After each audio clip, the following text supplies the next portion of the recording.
Well, hello, and welcome to the Lockhart Radio Podcast. Today we are looking at who's getting the new business and the homeowner assistance.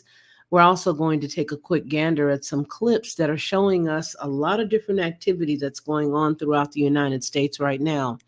And I venture to say that if any of these things were going on at different times in our lives, they would be handled totally different than what we're seeing. Hello, my name is Felicia Lockhart, and again, this is the Lockhart Radio Podcast.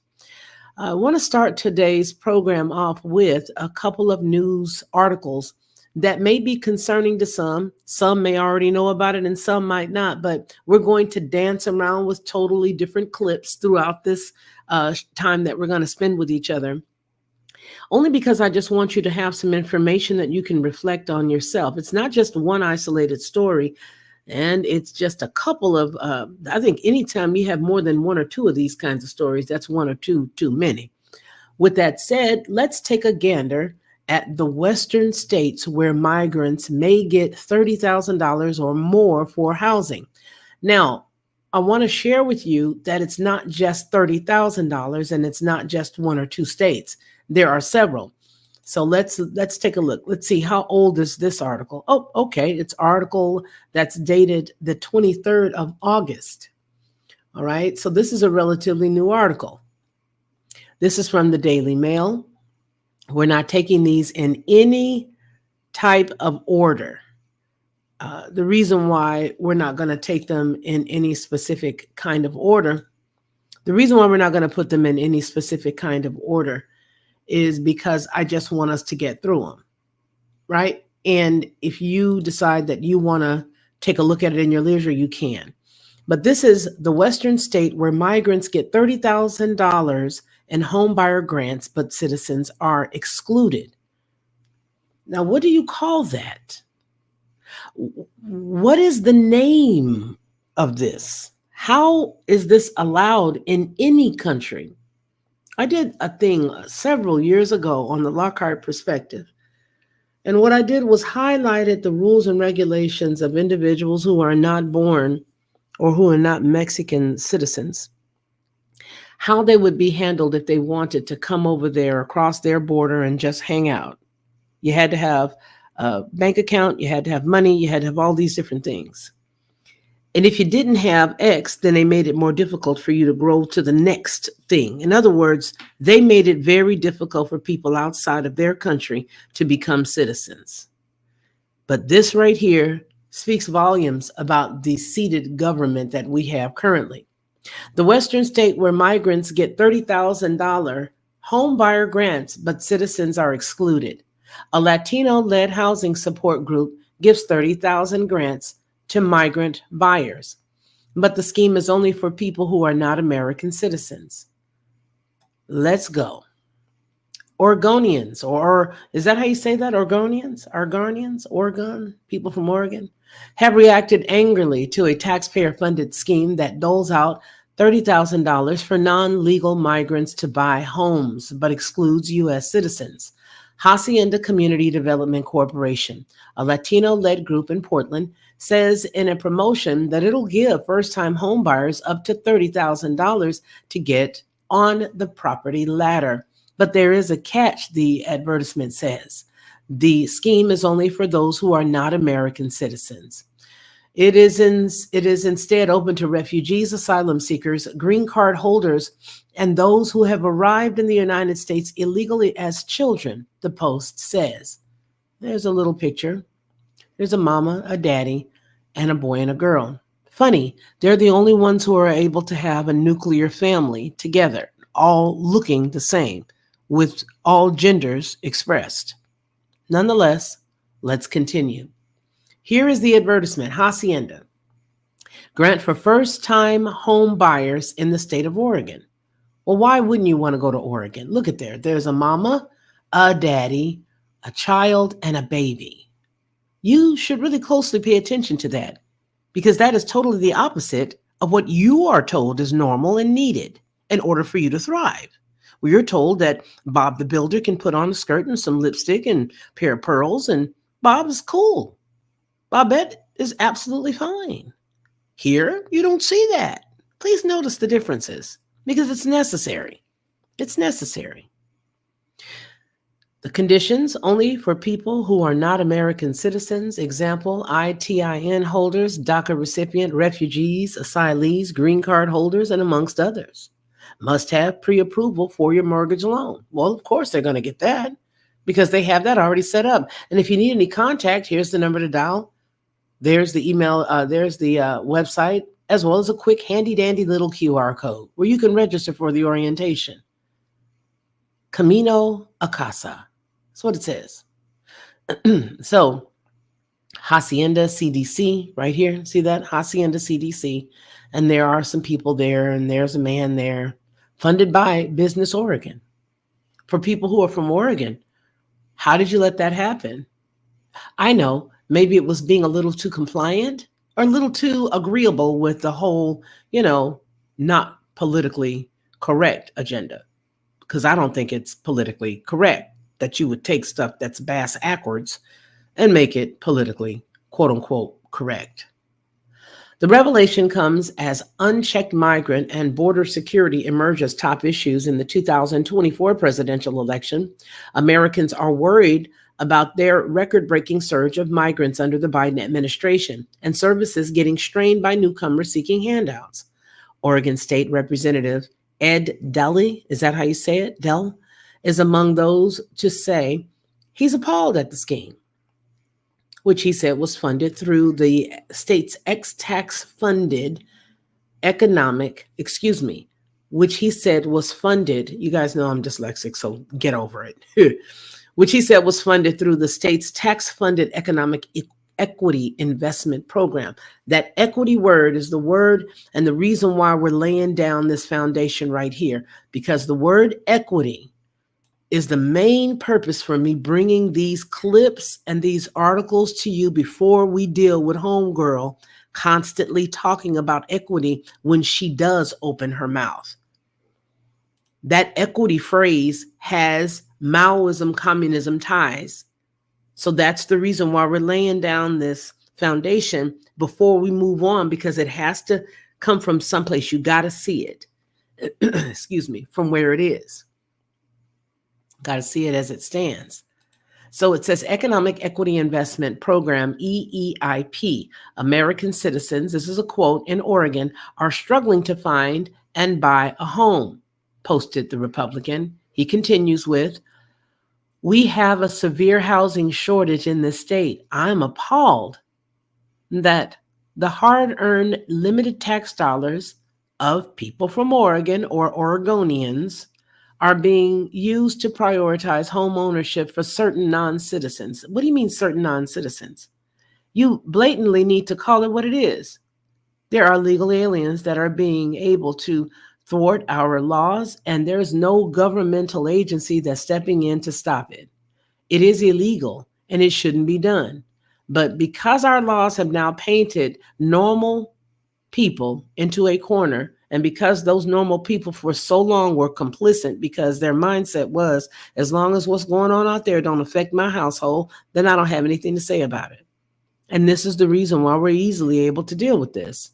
Now, Hacienda and its CEO, Ernesto Fonseca, who hails from an impoverished part of Mexico, who needs to take his rump back, did not answer to the Daily Mail's request for a comment. The post was unearthed and shared on X earlier this month by a community information group called Oregon Citizen. The group says that it was being shared quietly through schools so that immigrant parents and students could find out about it. That's their grassroots. But that is nothing new. I was raised in California where a lot of people did things on a grassroots level and they got a lot of things accomplished. There was an entire area, and whether or not you would consider it a racist statement or not, I don't know. I don't even think we understood as kids walking from home to school every day, understood that saying Mexican Village, which is where we would walk through every day to go to school, was a racist statement. But just to give you some clarity on what it is I'm talking about, every day we would walk through a neighborhood that we, as the children of that community, called Mexican Village. And we'd pick up our friends as we walked along the way. We'd start right at our neighborhood, and from our neighborhood, we'd collect a few friends. And then as we walked, our group of people walking together, which we walked as safety in numbers and didn't even know it, our group of people grew. So we started from my area. There was, Jackie, and then there was Tanya, and there was Cliff, and there was all these other kids. And by the time we got over to Mexican Village, we knew we had to pick up Felipe first, wait outside his house. Then Felipe was coming, and then we had Alma up the way. She would join us. We had a boatload of fun, and we had a lot of friends. And those folks went through that. We walked through that neighborhood to get to our elementary school. Well, I went back there several years after becoming an adult and having children of my own. And as we walked through there and drove through there, it didn't even look the same, because these individuals had taken the time that it needed to create a quiet grassroots effort to take the community and do something positive with it. And they did. What they ended up doing was purchasing the land that those houses were set on, that used to be there. There was like these little old bungalows, and it was tracks. It was a whole track of these little bungalows. And as we would walk through the bungalows, we would see Alma's mom, for example. Every morning we would always see her. She would have her rugs across her banister sitting right there outside the door. And she would have her little baby on her hip. And she would, be saying hi to all of us. And Alma, we'd pick Alma up and we'd walk. Then we'd go down to Felipe. We even had a little friend named Jose that ended up being my brother's, one of his best friends, all the way through until Jose, rest his soul, passed on. My point is that we saw that community go from no grass. It had no grass in the middle of the whole seam that took all the way to the elementary school. And these old little bungalow houses may have had one bedroom and maybe one bathroom and a nice little kitchen. But the women kept the houses clean. We never see any of the fathers until maybe, during the weekend when we go through there to play. But we never saw the dads, because by the time we'd walk through there at 7 o'clock in the morning to get to school, all the dads were already gone. When we went back years later, they had beautiful lawns. They had beautiful trees that they had planted. They had torn those existing houses that we saw when we were young kids down and put up really nice duplexes where they would have one family in the front and another family of their, members in the back. And they're still nice, kind people, never bugged us. But the point that I'm making is everything they ever did was on that level of grassroots. Everybody who would meet up, they would meet up at the school or they would meet up wherever, but they had a meeting point and they literally had community. They all knew each other. This is what they're saying when they're telling you that these people received information about this quote unquote, private or quiet conversation. They received this knowledge and information at the schools, from the children's schools. The group says that it was being shared quietly through schools so that the immigrant parents of the students could find out about it. Like across much of the United States, buying a home has become a stretch for many residents of Oregon. The typical home price jumped more than 1% to $502,500 this year, but they easily exceed $1 million in Lake Oswego and other fancy zip codes. Zillow ranks Portland, the state's largest city, as among the worst 10 metro areas for housing. Okay, this is the Oregon State Representative, Ed Diehl, a Republican that says he was appalled. This is Mr. Diehl. Okay. And he says that he's appalled that U.S. citizens don't qualify. The average Oregon home price jumped more than 1%. And this is the example of that statement. Beautiful landscaping, isn't it? United States really has some beautiful places. Of course, homes are just as expensive for U.S. citizens as they are for foreigners living in Oregon. But using taxpayer money to help migrants while excluding citizens was too much for some ex-users who responded to the revelations with disbelief. These are the quotes that was listed there on X. "This isn't real, is it?" posted one user. How is this even remotely possible? Asked another. Hacienda is in part funded through the EEIP, which was created through Oregon's Economic Equity Investment Act of 2022, which is the reason why they make these big acts so huge so that you get a little frustrated. You start to read the face of it and you say, okay, sounds good. I'll stop reading here. I don't have time to go down to page 30. But from pages, 1 to 29, it looks okay to me. It goes on to say that it receives millions of dollars from Oregon state taxes and also from federal taxes through the United States Department of Housing and Urban Development. The EEIP received $15 million at launch and was allocated another $8 million this year. That money was distributed through Hacienda and other groups that deliver culturally responsive services, according to Oregon Senate Bill 1579. Somebody quick, look up that year. What was going on here in the United States? The funds are aimed at supporting economic stability, self-sufficiency, wealth building, and economic equity, there's that word again, among disadvantaged individuals, families, businesses, and communities. Economic equity among disadvantaged individuals. So that means that those who are disadvantaged individuals within this certain group will all have economic equity together. They will have equity. They will all be on the same level together. Please understand. Please get it. Hacienda was funded through Business Oregon and EEIP to the tune of $692,775 this year, Oregon Citizen says. The group did not reply to questions about excluding U.S. citizens for its home loan schemes. It doesn't have to. Why? Because they've got buying power and because they're doing it and because they were voted in. It was voted in 2022. Why would they have to talk about it? Because the common sense approach would respond with, if you didn't want it, then you did not have to vote it in. So there's no reason to talk and there's no reason to give a response because you voted it in 2022. Why would we have to talk to somebody like the Daily Mail from out of the country to give them what we're doing? Yeah, that's basically what they're saying. It was founded in 1992. Wow, that's a long time ago. Because that was the plan. That's some of the time. That's around the time frame that I noticed something really weird after the Gulf War, when my husband was over in Southeast Asia. He was there, and I had to go back home while he was in Southeast Asia. We were stationed in Germany, and when he had to go to Southeast Asia, when it was Desert Shield, we went home. I was pregnant with one of our 4 children at the time, our last of 4 children. And he didn't want me to be any place other than stateside. And so I came back stateside until that whole conflict was over and then rejoined him in Europe after that. My point.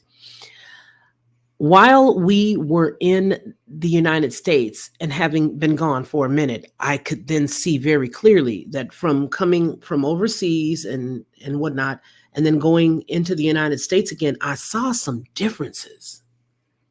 I saw some real differences. And it got even more stark, just creepy in the mid-90s, after he had come back and after we had, went back to when did the rest of his tours, that things seemed to be a little upside down, topsy-turvy. As a matter of fact, there was a small city where they were trying to allow people who were non-citizens to get driver's license. And at that time, I thought to myself, are you freaking kidding me? And I made, comments about that. And then that bill literally did not make it through. Well, it later went through, and the guy who was pushing it in a very small city there in Southern California, I believe later on became the sponsor of that bill for a statewide conversation, and they went ahead and pushed it through. But I saw the sparks of it. And as I was telling other people, other moms and other people at the schools and different things of that nature, that, hey, this is something we need to focus on. Everybody, they sort of walked around and didn't really give a rip. They didn't really give a rip. And now it's too late for that conversation because, well, when people should have listened, they didn't. They didn't care. So this was founded back in 1992, right in that time frame. And it aims to get poor immigrants and communities of color into homes, says its website. But what is of color? I think that Americans have really had such a disadvantage with the play on words that when they hear those terms, they automatically stop because, again, as I've told you guys before, everyone gets a little shamed when you hear the term of color, because what it means is if you say, no, this don't pass the smell test, that people will accuse you of being racist against quote unquote Black people, because that's what it does. I think, I'm not sure if Sandy is here. I'm on the other side, so I can't see her. But Sandy Aaron will probably remember a couple of occasions where I made a conversation about the fact that I believe that a lot of times they use Black people to shame white people into not speaking up against stuff that they see is wrong, because Black people have been conditioned to scream racism, and nobody wants to be considered a racist. And so when you see things like this, verbiage like of color, communities of color, somebody, whether they're a Black person or white person, anybody with any good sense would say, wait a minute, let's dig into this. What do you mean you're giving poor immigrants money? Forget the words. Let's get to the meat. But I believe that over the past years, from the Black Lives Matter getting rid of the nuclear family, because that was their goal, they said it was, and that's what they did. On their website, they said that was their goal, and that's flipping what they've done. And then you've got the mindless sheep that follow, that want to get along, and they do. So they do what they think these women who promoted the BLM movement as an example to this community of colors comment here, they do what they think that they should do.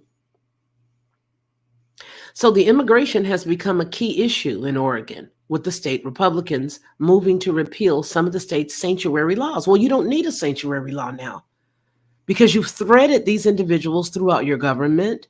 You've threaded these NGOs throughout your government, and you've tied some of the NGO money, the non-governmental agency money, to your governmental money. And notwithstanding, there's the opportunity for people to shovel some of that, NGO money in their pockets. So you're not going to find any advocates with you in government once they've tasted a little bit. I mean, once you've gotten a taste of Paris, why would you, turn against the baguettes? Why would you, why would you turn against, anything that Gay Paris would have to offer? Well, you wouldn't. You would continue to take whatever it is that you can get because, well, you like lining your pockets. And there's nobody in the government that's going to stop it, because now you've gotten all of this stuff muddied. The water is dirty and it's muddy. The money is muddy. So it says that immigration has become a key issue in Oregon, with state Republicans moving to repeal some of its state sanctuary laws, which protect some migrants from deportation. So here's what they're going to do. They're going to boost it up, beef it up. And once they boost and beef this area up, they are going to then clean it up. All right. And once they clean it up, those individuals that don't get down with the way they want Oregon to look, i.e. those who are from their heritage, they're not going to allow those folks back in. You mark my words.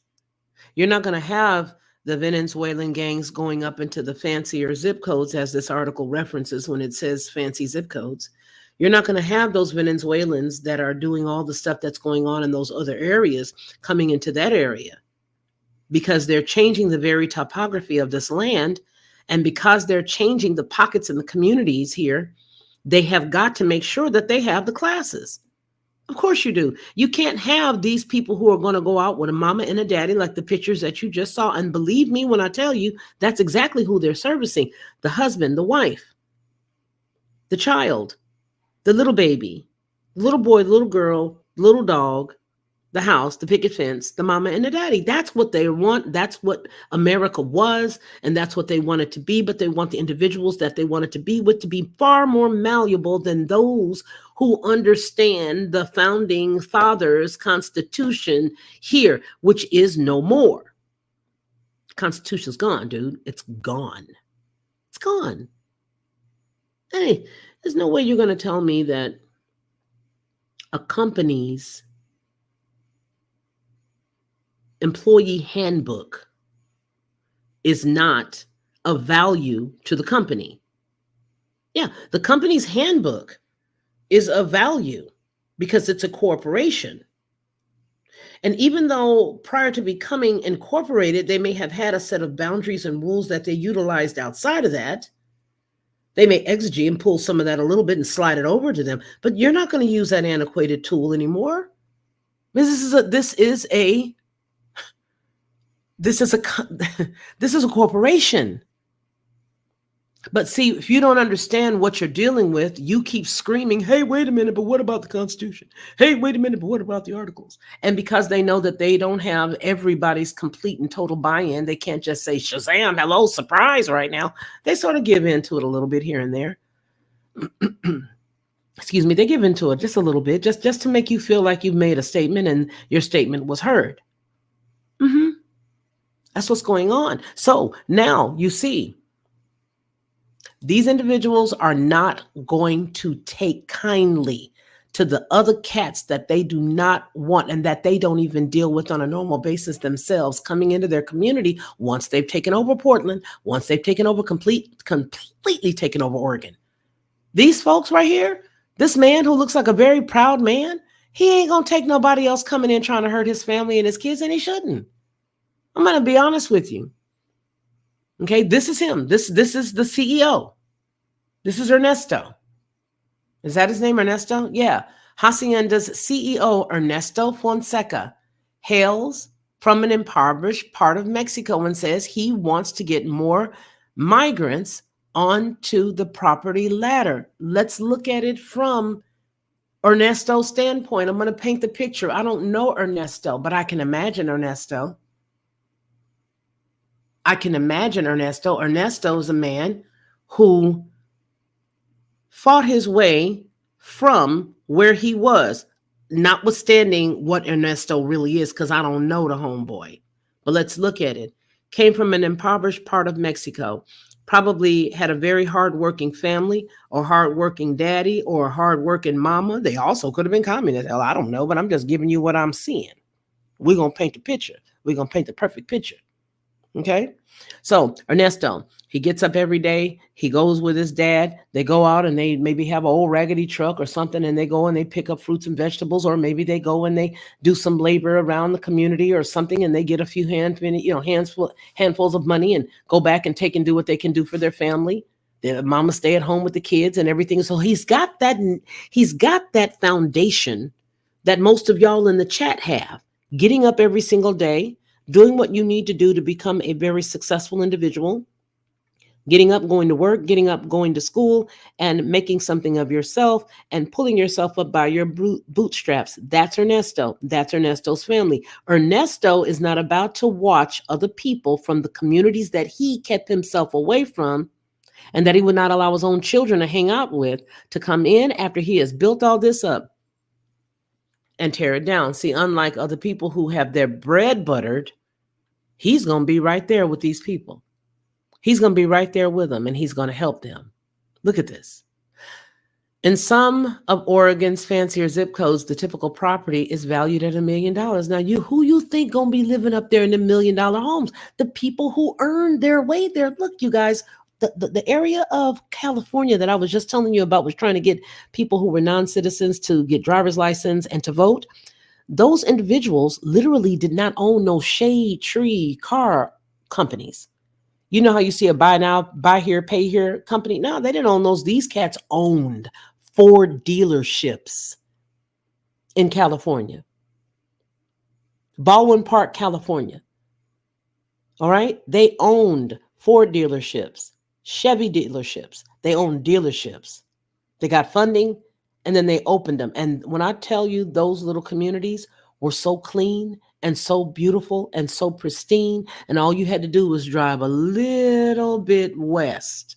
When you crossed over Avalon coming from that area and you were right there in Compton, unincorporated Compton, it didn't look like it did where you just came from. It looked like you just left Orange County or Cerritos, California. And at that time, it was beautiful in the two cities that I just quoted. So these people that are able to purchase those $1 million, that's another class. They are doing classism. They are creating a middle class that they can control. They are creating the upper class that will be in control. And they are going to create a very strong lower class that is the working class, and that is the class that leans on their ingenuity and their hard work and all that good stuff. And they get a little bit of assistance, if not all of the assistance, but they toe the line. Do you understand that you are being replaced?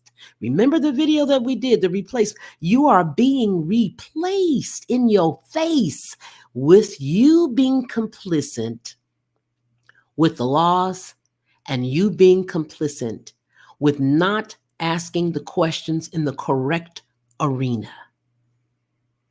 Just one voice is all it takes. Just a little bit of oil is all it takes to get that squeak, squeak, squeak out that bicycle. That's all it takes. Just one little shot of oil, one little shot of life. But these homes that are millions of dollars are going to be lived in by people who have earned the right to own $1 million home. And it ain't you. And it ain't me. And for those people who are saying, well, I'm almost 65 years old, it don't matter. Well, I'll be 70 years old, it don't matter. Well, okay, no problem. That's the reason why we're where we are. Plain and simple. Because you feel like it don't matter. It's okay. It's all right. Because everybody needs prisoners. Every established regime has prisoners. Where did they come from? The article goes on to say, but a majority of voters said at the time they supported Oregon maintaining its sanctuary status. And nearly 60% said immigration was positive for the country. Studies have shown that illegal migrants pay taxes and help grow America's economy. Still, there's other research that has shown that non-legal migrants can place a burden on social services. The Biden administration released the latest border crossing numbers last week, showing a 32% drop in migrants caught in July. And that's a lie. That's a lie. I don't believe any of their numbers. I don't believe any of their numbers. I don't believe none of their numbers.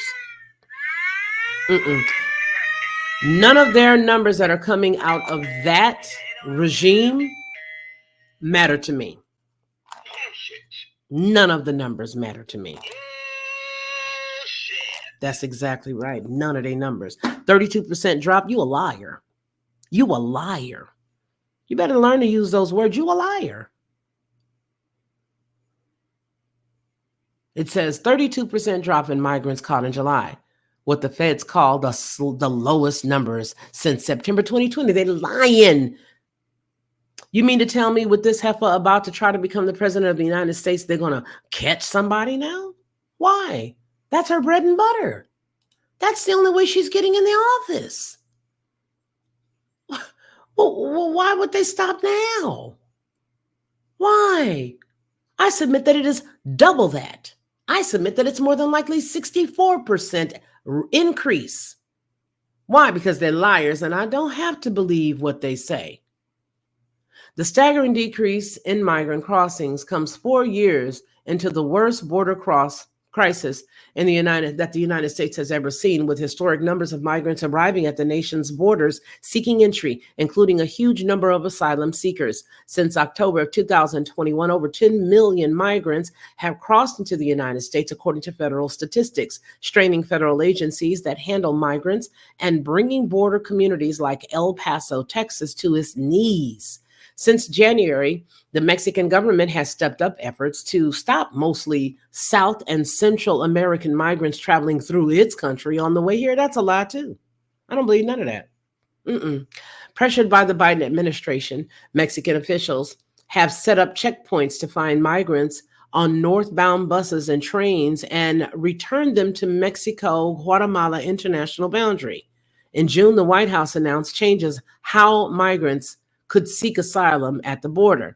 Any migrant who did not legally enter the United States would be removed and not allowed to seek asylum. And meanwhile, we're the one paying for the plane tickets for them to travel all around the place. These are lies. I don't really care what they say. Anytime you can lie to your citizenry, I am eligible not to believe you. I don't believe you, but I'm going to leave this picture right here. I'm going to leave that picture right there so that you can see. That's exactly who they mean to help. Now, let's take a look at what's going on in Oregon. All right, is this Oregon? Yeah, I believe this is Oregon. Let's go ahead and take a look, shall we? Here we go. We got to take a look at all of this, and I hope you guys don't mind. You know, we're going to take our time. Here you are. What are you doing, buddy? And tonight, federal agents here in the U.S. and in Colorado and New York are watching their backs tonight. It's because News Nation is reporting a violent Venezuelan gang is giving the green light to shoot at agents. It's a gang known to have crossed the Texas-Mexico border, and tonight we're asking the experts if they're still here and if the unrest over there could send more gang members to hide among the real families who are fleeing the violence.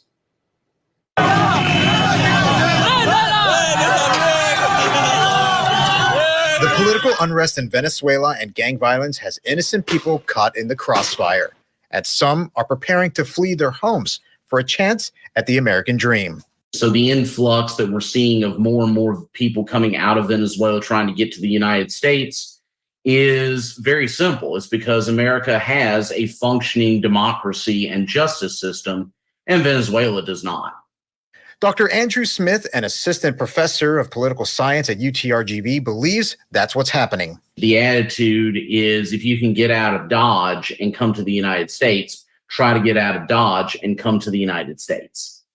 But federal agencies believe hidden in the huddled masses are the wolves in sheep's clothing, like members of the dangerous Tren de Aragua gang.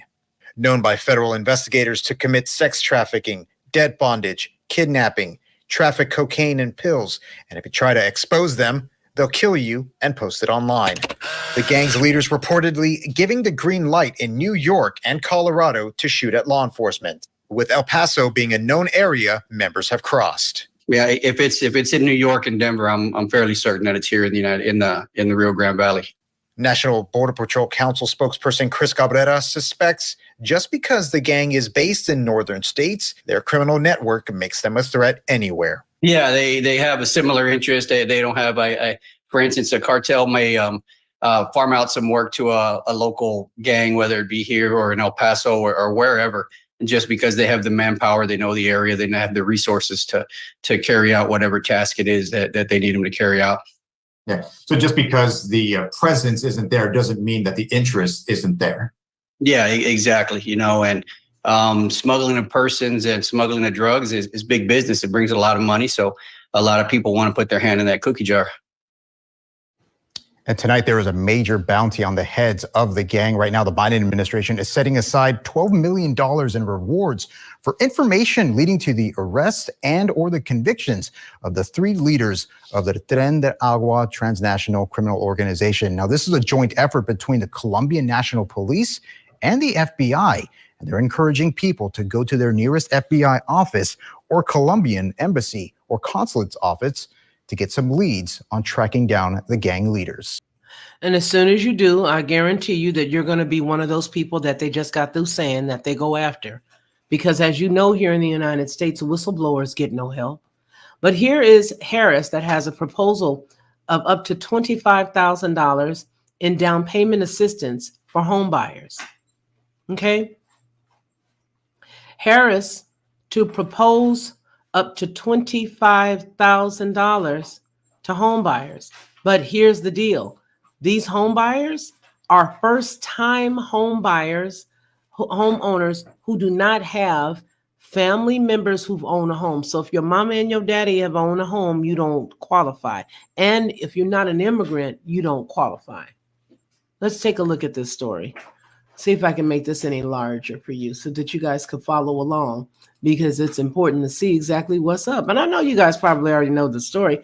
When Vice President Kamala Harris unveils her economic policy proposals in Raleigh, North Carolina on Friday, it will include a proposal to provide up to $25,000 in down payment support for first-time home buyers, according to a campaign official. The campaign is vowing that during its first term, the Harris-Walz administration would provide working families who have paid their rent on time for 2 years and are buying their first home up to $25,000 in down payment assistance, with more generous support for first-generation home owners. In a preview statement obtained by ABC News, the campaign says many Americans work hard at their jobs, save and pay their rent on time month after month, but they can't receive enough after paying their rent and other bills to save for a down payment, denying them a shot at owning a home and building wealth. As the Harris-Walz plan starts to expand the supply of entry-level homes, they will, during their first term, provide working families who have paid their rent on time for 2 years and are buying their first home up to $25,000 in down payment assistance, with more generous support for first-generation home buyers. Moment from the So if your Israelis. mama and your But daddy certainly own a we know home, that there are hundreds of that's what they're thousands talking about. of What is children who this? needed desperately to get that There's vaccine. the And as the talking thing here. IDF expands its Here it is. Let's operation, turn that off. Okay. All right.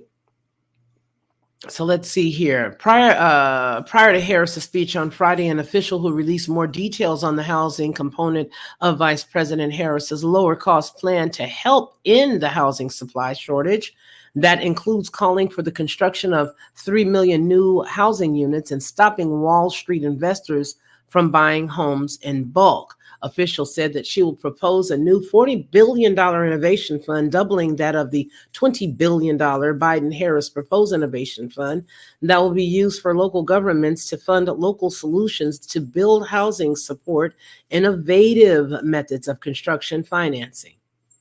It will also allow for certain federal lands to be eligible to be repurposed for new housing developments. Buddy, quit scratching in here. Quote, Harris will work in partnership with the workers and the private sector to build the housing the country needs, both to rent and to buy, and to take down barriers that stand in the way of building new housing, including at the state and local level. This will make rents and mortgages cheaper, but you're going to have homeless Americans, which is what it's not telling you.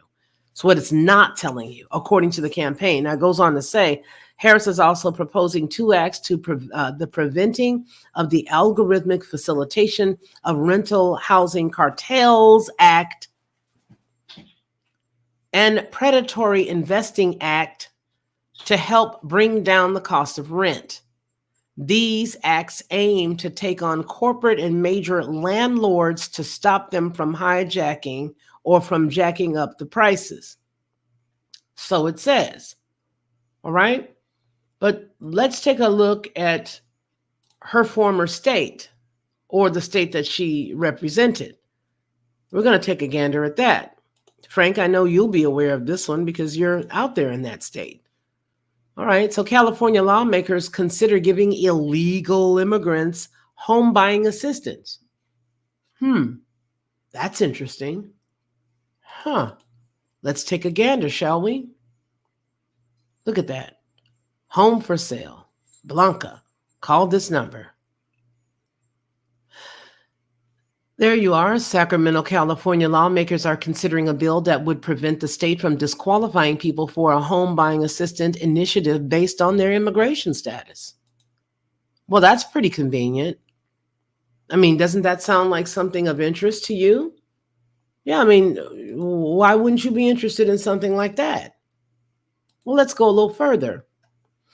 The California Senate will hear Assembly Bill 1840 for the third time this week. The proposal would rename the California Dream for All program to the Home Purchase Assistance Program and expand its eligibility, granting immigrants living in the country illegally up to $150,000 in government-backed home loans. Don't choke on your coffee. Sip it slow.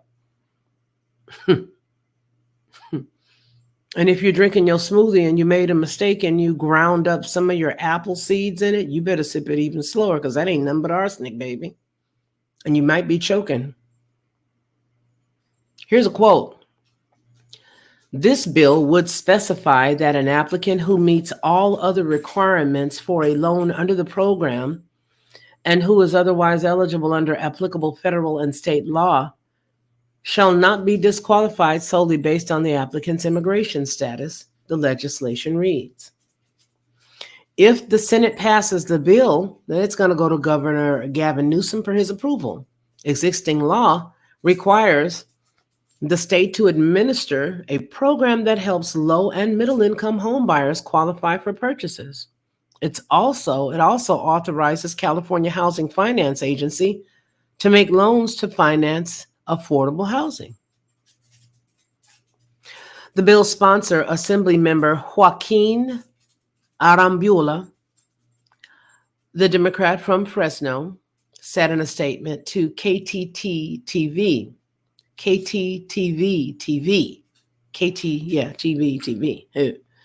that the legislation reforms the existing program to address eligibility for the undocumented individuals.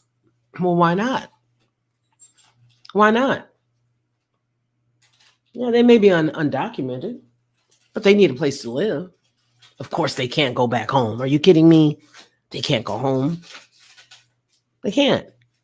Quote, AB 1840 is about providing an opportunity for home ownership, which we know allows families to secure financial security and stability.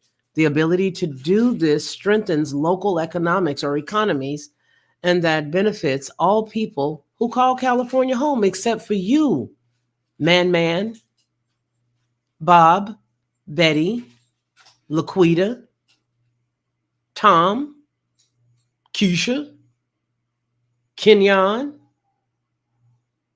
Terrell, Tom, Bob, Sally, Sue. Not you. Not you. You've been written for all your life. The man who runs the Albertson store down the street. Your mama and your daddy are from here. But you don't get that opportunity. Even though you do call this place home and it ain't, you don't get that benefit. Matter of fact, it would have been better for you to go out of the country and come on across that border. Pretend like you don't understand English. State Senator Brian Jones, the representative from Escondido, told the Daily Caller News Foundation that Democrats are prioritizing helping immigrants living in the country illegally over a budget deficit. California's budget deficit continues to grow, and the Democratic lawmakers are so out of touch with everyday Californians that they are quite literally taking money away from law-abiding citizens, their own constituents, and handing it over as a free gift to people who broke federal law to cross the border illegally, he said. Governor Newsom vetoed legislation last year that would have expanded eligibility for cash assistance program for the aged, blind, and disabled legal immigrants to all Americans, regardless of their immigration status. Anybody? Anybody? I mean, is it just me? Am I the only person that thinks that there's something wrong with this? Oh, I know why the numbers and why we don't have as many likes as we should. Because I'm not twerking. Maybe if I were maybe if I were sitting here twerking or doing some ill-gotten thing, people would be then piling over here to listen to this. But these are the things that get swept up under the rug, don't you know? These are the topics that get swept underneath the rug. And so now I want to show you how all these individuals who thought that they had the United States government on their side have been or will be getting treated. All right. But first, I want to show you that if you are in New York City and you're part of, the mind-blowing idea of what's really going on around here, there is a New York migrant crisis costs that will cost you about double. Listen, the New York migrant crisis costs will crack eye-popping $5 billion on shelter, security, and food. That amount could be doubled by 2025. Let me show you that article. Let me show you this. I'm going to close down these so that we can see it because I think it's amazing. Oh no, shucks. Let me give you guys this. Look at this. Look at this. Look at that. What do you know? What do you know there? Stop it, buddy. Stop, buddy. Okay. What are you doing, you goofball? New York. My dog is trying to get into the live. New York City migrant crisis costs will crack eye-popping $5 billion on shelter, security, and food. The amount could double by 2025. New York City has likely surpassed $5 billion in spending on services for migrants, including nearly $2 billion alone on housing. The scores of new arrivals flooding into the Big Apple, according to the city data. Eye-popping figures listed on the city's online asylum seekers funded tracker shows the city overall spent $4.88 billion combined through fiscal years 2023 and 2024. Based on the rate of spending, the city is likely to exceed, city is likely to exceed more than $112 million since the start of the new fiscal year beginning July 1st. My God, that was just last month. Or will soon be cracking the $5 billion mark. Look at all of them folks. Look at all of these people. Look at how it's busting at the seams over here. Beautiful neighborhoods, beautiful community. Mayor Eric Adams' administration has even projected the cost could double, hitting $10 billion over the 3-year period ending June 30th, 2025. My Lord, that's not even a year away. Here's the breakdown. Come here, buddy. Come on up here. You want me to you want to see the people? You want to see the people? You guys, I'm going to come on camera because Buddy's going to need to see you guys. Okay, so $1.9 billion on housing and rent, about $2 billion on services and supplies, nearly $500 million on food and medical costs, another $500 million on IT, administrative, and other costs. The NYPD alone has spent $21 million on public safety and security costs amid mayhem breaking out in and around the city-funded migrant shelters. The cost of the crisis equals nearly the entire NYPD budget of $5.75 billion. The City Department of Homeless Services recently posted 2 more contracts this week, totaling $40 million combined, to contractors to provide services to migrants at hotels turned into emergency shelters. Even hotels in the heart of the Broadway tourist district have been converted into emergency shelters through contracts the city inked with the Hotel Association in New York City. Housing Works was awarded $13.4 million contracts to aid migrants at the City View Inn at 3317 Greenpoint Avenue in Long Island. Here's New York spending on migrants through June 30th, 2024, and the total spent was $4.88 billion. Look at that. A worker answering the phone there on Tuesday said the City View has been a shelter for nearly 2 years and is still not taking reservations for lodging. So if you want to go out there and you want to stay at a hotel, you're going to go visit some people that you know, you better stay with them. And you better hope they don't have no rats, because I would like to have seen this city take the money that they were blowing and get rid of them rats and rebuild that city back up. But they're not going to do that. This place is headed to be a Venezuela. Okay? The United States is headed to be a Venezuela. It's headed to be, it's just headed to be a shithole country. Everybody got upset with Trump. And even though I know Mr. Naranga is not the best guy on the planet, he ain't the worst either. I ain't stupid. He wasn't lying. And it's so funny because all of these people have now painted themselves into a corner, and they know the stuff that he was saying. They can't even use the terms now because they would feel as if they were a hypocrite, because they were the main ones running around going, he shouldn't be saying that, talking about these other countries. He shouldn't be saying that. Nobody was saying that. Huh? Well, everybody was mad at Trump. Why, he shouldn't be saying those things. Yeah, that's what they were saying. They were all upset. But now that's what we're becoming. That's what the United States is. Anytime you have diseases like typhoid and all these other things that are popping up all throughout California, New York, and, they're bringing on, God doggone, man. Here's the question. At what point does the military step in? At what point does somebody step in and say, okay, well, or militia? At what point? So these things are never going to happen. That we're just watching what I'm putting up and what you guys have all been saying there, in your families and your households. All we're doing is just, it's pure entertainment. Pure entertainment. Pure entertainment. At what point do you say, hey, something ain't right? At what point do you say, hey, call in the troops? Call in the troops. Let's go on to another video because I can't stand to see any more of this right here.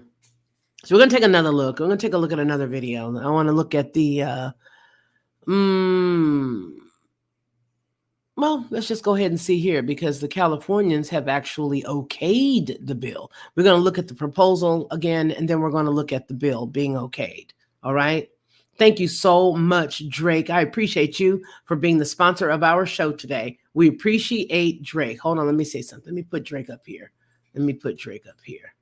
There you go, Drake. I appreciate you, precious. Thank you for supporting this channel. You are the sponsor of the day. Dun, dun, dun. Okay, so let's go on ahead. We're going to put up first the proposed bill again, and then we're going to show again a new video with the lawmakers that okayed it. So let's get it. Way through Sacramento could make it easier for undocumented immigrants to purchase a home in California. It's called AB 1840. AB 1840 adds specific wording to the California Dream for All program, which is the state's down payment assistance program.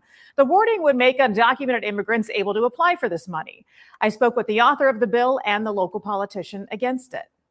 We said it was a dream for all, that's what we meant. Assemblyman Dr. Joaquin Arambula from Fresno is the author of AB 1840. The bill says that applicants of the state's Dream for All program should not be disqualified based on their immigration status.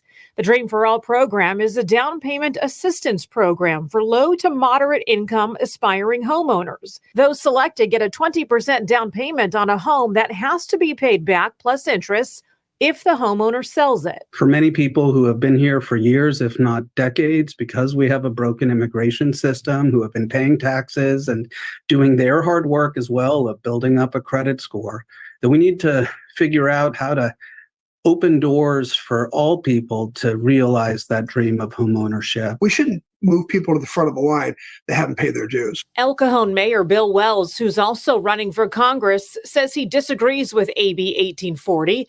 He says the money for the California Dream for All Act should only go to legal U.S. citizens and veterans assistance programs. They should be first in line to buy homes and to get assistance, not people that to work for this country. And, in fact, some that come from countries that our young men and women were actually fighting against. Assemblyman Arambula says the money in the Dream for All program should be available to everyone who qualifies, which means they have to have a social security number or an I-10 number. He says there are already programs for veterans and more in the works. We're passing housing bonds that ultimately will allow us to bring resources specifically for our veterans and look forward to the opportunity to make sure that we're able to walk and chew gum at the same time. I don't understand why we're letting people that have lived here all their lives and sometimes for generations twist in the wind and not be able to afford their own home. So if passed and signed by the governor, AB 1840 could go into effect in January of 2025. The reason why you can't understand that is because he's a normal thinking person. But in order for you to understand what's going on with the invasion, and in order for you to understand that we're at war, then you'd have to just throw away all normal thought processes. And if you're expecting for the individuals that are breaking the laws to stop because you simply bring light to it, it ain't gonna happen at all. California as a controversial bill providing thousands of dollars in home loans to illegal migrants passes the state Senate, leaving it up to Governor Gavin Newsom to decide. News Nation's Kelsey Kernstein joins us with all the details. Kelsey, this bill facing a lot of scrutiny this morning. Yeah, that's exactly correct. In fact, you've got California lawmakers really calling this one of the most divisive bills they've seen so far this year. So what we can tell you is that it passed through the California Senate late last night. Now there's a lot of questions as to whether Governor Gavin Newsom will sign it into law and how it's going to be perceived nationally. Now, it's called Assembly Bill 1840. If it gets signed into law, illegal immigrants, they would be allowed to enter a lottery system that would give them up to 20% in down payment assistance or up to $150,000 in home loans. So this is essentially interest-free down payments. So far this year, we know that 18,000 people have applied for the California Dream for All program, and only 1,700 were chosen. But if this bill becomes law, it would expand the eligibility of the program, including illegal immigrants. And not all illegal immigrants would qualify. So this would mean that they would be able to show, they'd have to show that they pay taxes, they provide a taxpayer ID or a social security number. But with illegal immigration, such a hot button topic this election year, there's questions on if passing this bill might make Democrats look soft on the issue. Now, this is why some are in fact speculating that Governor Gavin Newsom, a strong party loyalist, will ultimately veto this bill. People against this bill, Kelsey, what are they saying this morning? Yeah, so there's a lot of mixed reviews when it comes to this bill, but we've spoken to several Republicans, and they are saying that they are sick of what they're calling free handouts that California gives to illegal immigrants. Here's what a San Diego County mayor had to say. The idea of giving them the opportunity to buy a house and get a free amount of money from the state to do so. This at a time when we're $72 billion in debt and our own young people can't afford to buy housing. Yeah, so we have also reached out to Governor Gavin Newsom's office, who said they would evaluate the bill once it reaches his desk. Should be very interesting to see what he does here just ahead of the presidential election. Thanks for watching, everybody. Go to Join In. And so that's that. We're going to take a quick commercial break, and then I got some more candy for you. Hey, you can believe I do. If you're not mad yet, especially some of these sisters out here who are always able to get grants and loans for their businesses and stuff like that. All the people that they're using right now to push the Biden administration's thought processes and to push over homegirl to become the president. You may not be too happy after this one. Hey everyone, it's me, Felicia, of the Lockhart Perspective and Headlines with a Voice. I want to tell you a little secret. This is what I used to do because I don't do it anymore. I would go to the store, buy the barbecue sauce, pour it inside of a bowl, put a whole bunch of different spices, a dash of brown sugar, a dash of maple, and a dash of mustard, stir it all around, and everybody would be like, oh my gosh, this is the best, this is the best. But I was exhausted after all of that, and a lot of times I couldn't remember how many dashes of what I put in it. But I don't have to do that anymore because now I just go to Judge Joe Brown's website and I order his 3-pack of bottled barbecue sauce. It is by far the best, and I do mean the best barbecue sauce I've ever eaten. And when you go to his website and you order his 3-pack, you'll see exactly what I mean. Head on over to jjbbbbq.com and order Judge Joe Brown's barbecue sauce. You'll be glad you did, and you're going to tell me about it. I know you will. Okay, and welcome back to the show. Right now, what you see on the screen is a very pretty young lady, okay? Fearless Fund co-founder Arian Simone and Ayanna Parsons during an August 2023 news conference. So this is the other young lady back here, right? These are the women that are primarily those who are in the back pocket of the Biden administration, as well as now pushing for Kamala Owens, Kamala, we gotta have her. She's a Black woman. We gotta have her. What happened to this lady, Felicia? Why are you showing her? And why are you tripping? Well, this young lady is a woman, as well as her business partner there. The Federal Appeals Court blocks the Fearless Fund from issuing grants to only Black women. This follows under the Diversity and Equity tab. Yeah. So the U.S. Court of Appeals for the 11th Circuit has blocked a Black-owned venture capitalist firm from awarding grants exclusively to Black women entrepreneurs. In an open released, okay, so this is an open opinion that was released, and what's the date of this one? This is June 3rd, 2024, okay? In an opinion released on Monday, the judges ruled that the Fearless Fund Fearless Strivers Grant contest is substantively likely to violate the provisions of Title 42 of the U.S. Code, which ensures equal rights under the law and prohibits the use of race when awarding and enforcing contracts. What? What, sister girl? That happened to you.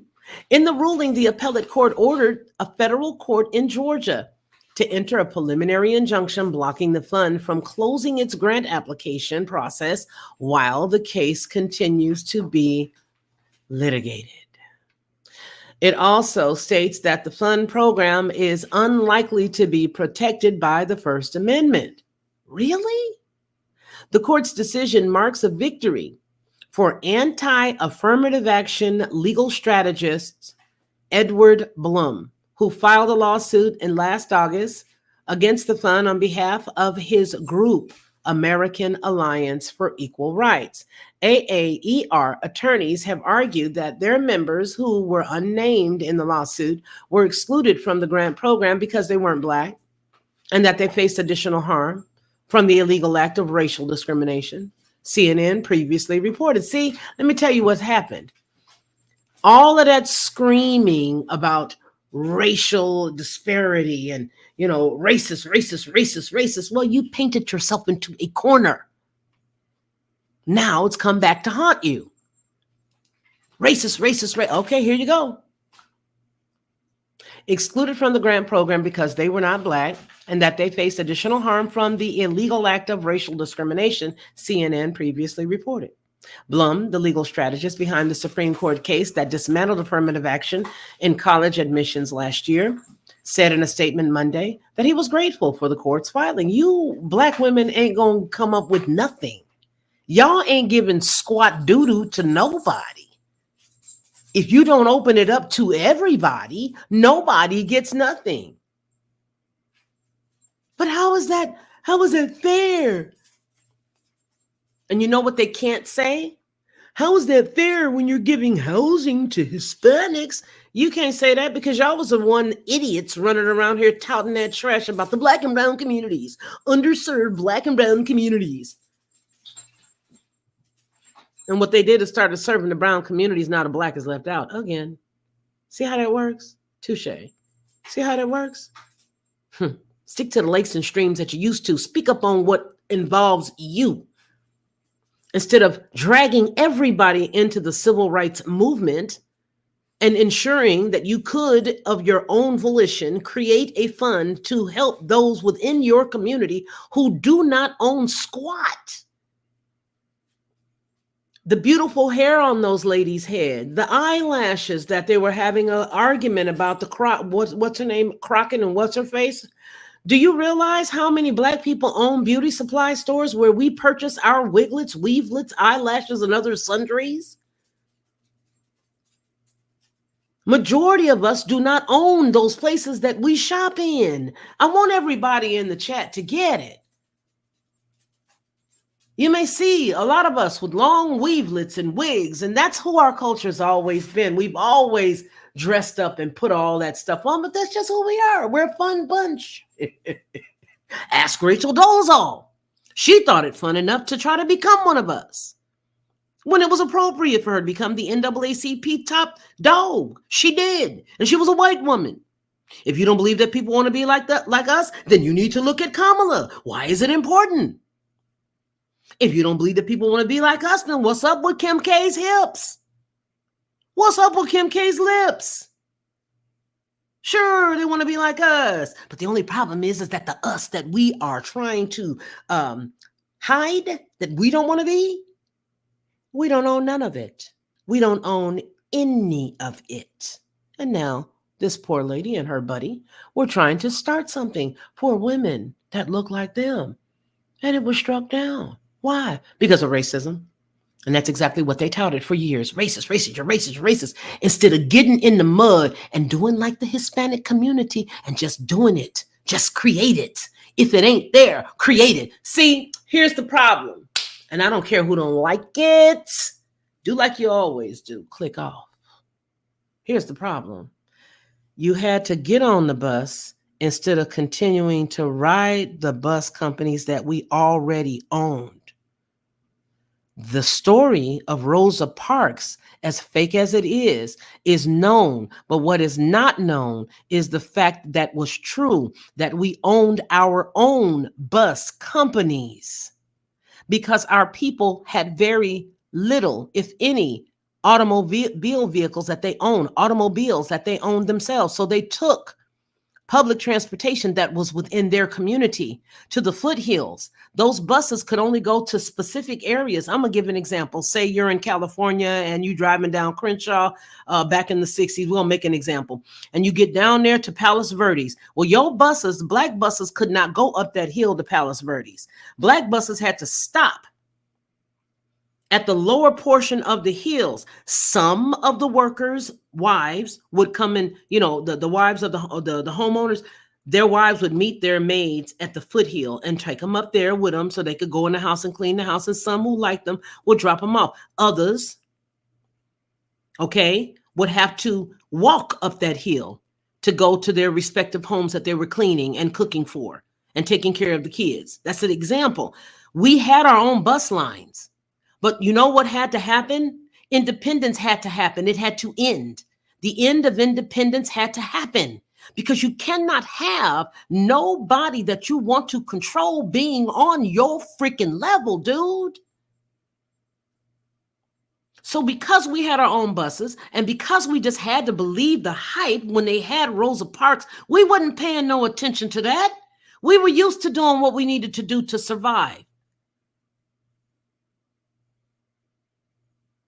But now you don't have that. Now you don't have the black lawyers that are not the cats that's running after stories that are white owned. These are attorneys that are white owned. You got attorneys that are white owned that stand up to speak up for what you think is a quote unquote black issue. We had meat markets. We had grocery stores where we could go in and get credit. We had bus lines. We had our own doctors.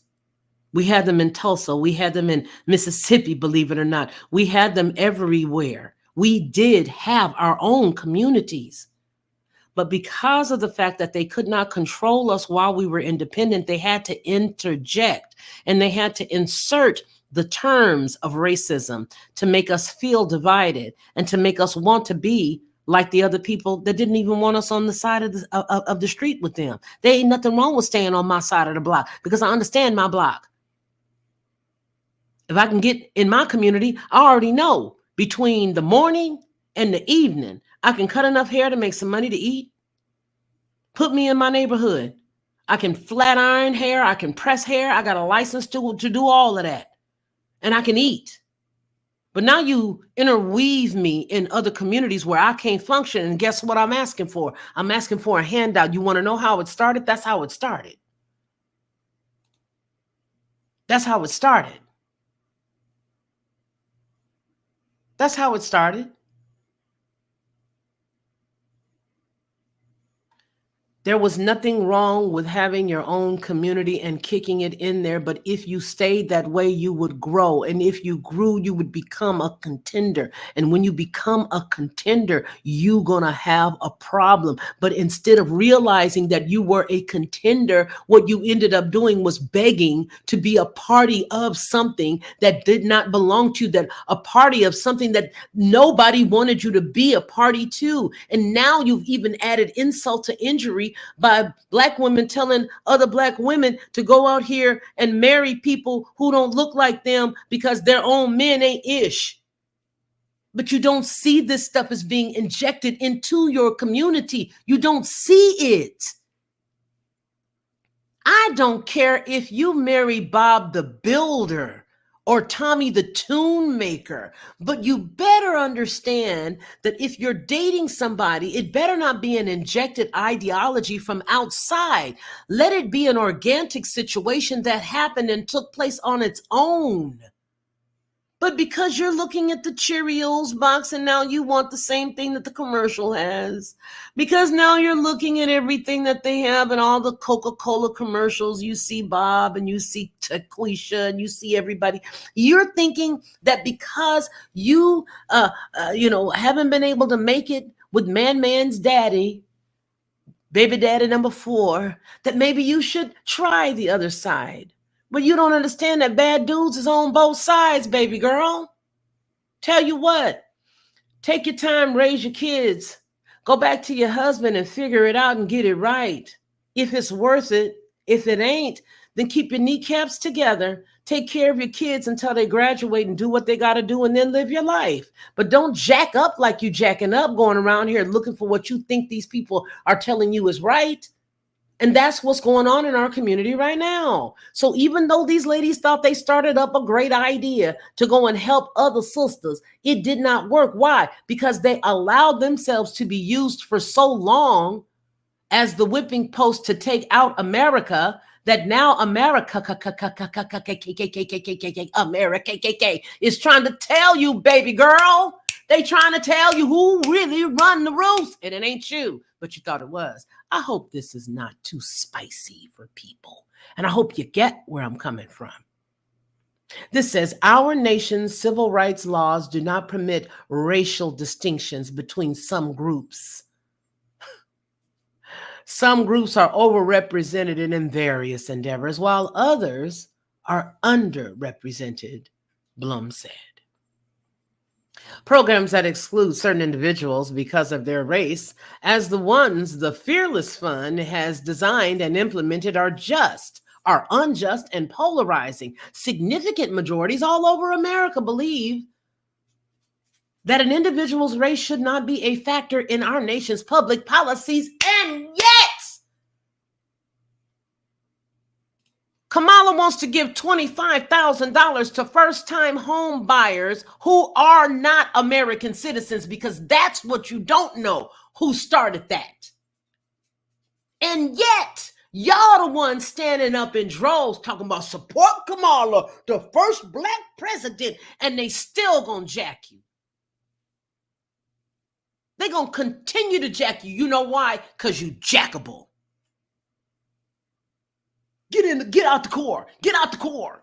Leave your McDonald's, leave your purse, take your baby, keep the car seat here, and get out the car. You getting jacked.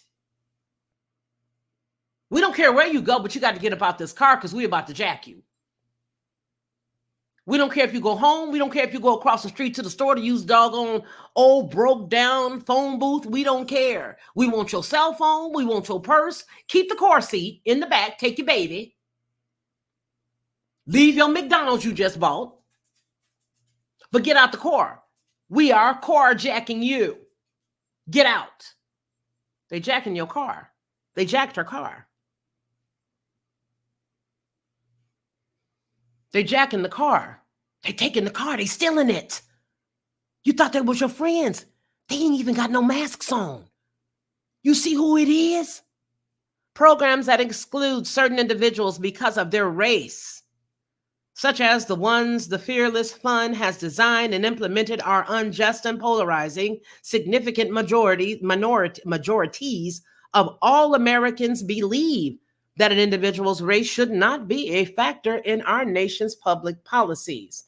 Adrienne Simone, who is the CEO and the founding partner of Fearless Fund and the founder of the Fearless Foundation, said in a statement on CNN that the court's ruling was devastating. Quote, "I'm shattered. For every girl of color, baby, keep calling them color and they're going to keep jacking you. You need to just come on out with it, baby, and say, for every black girl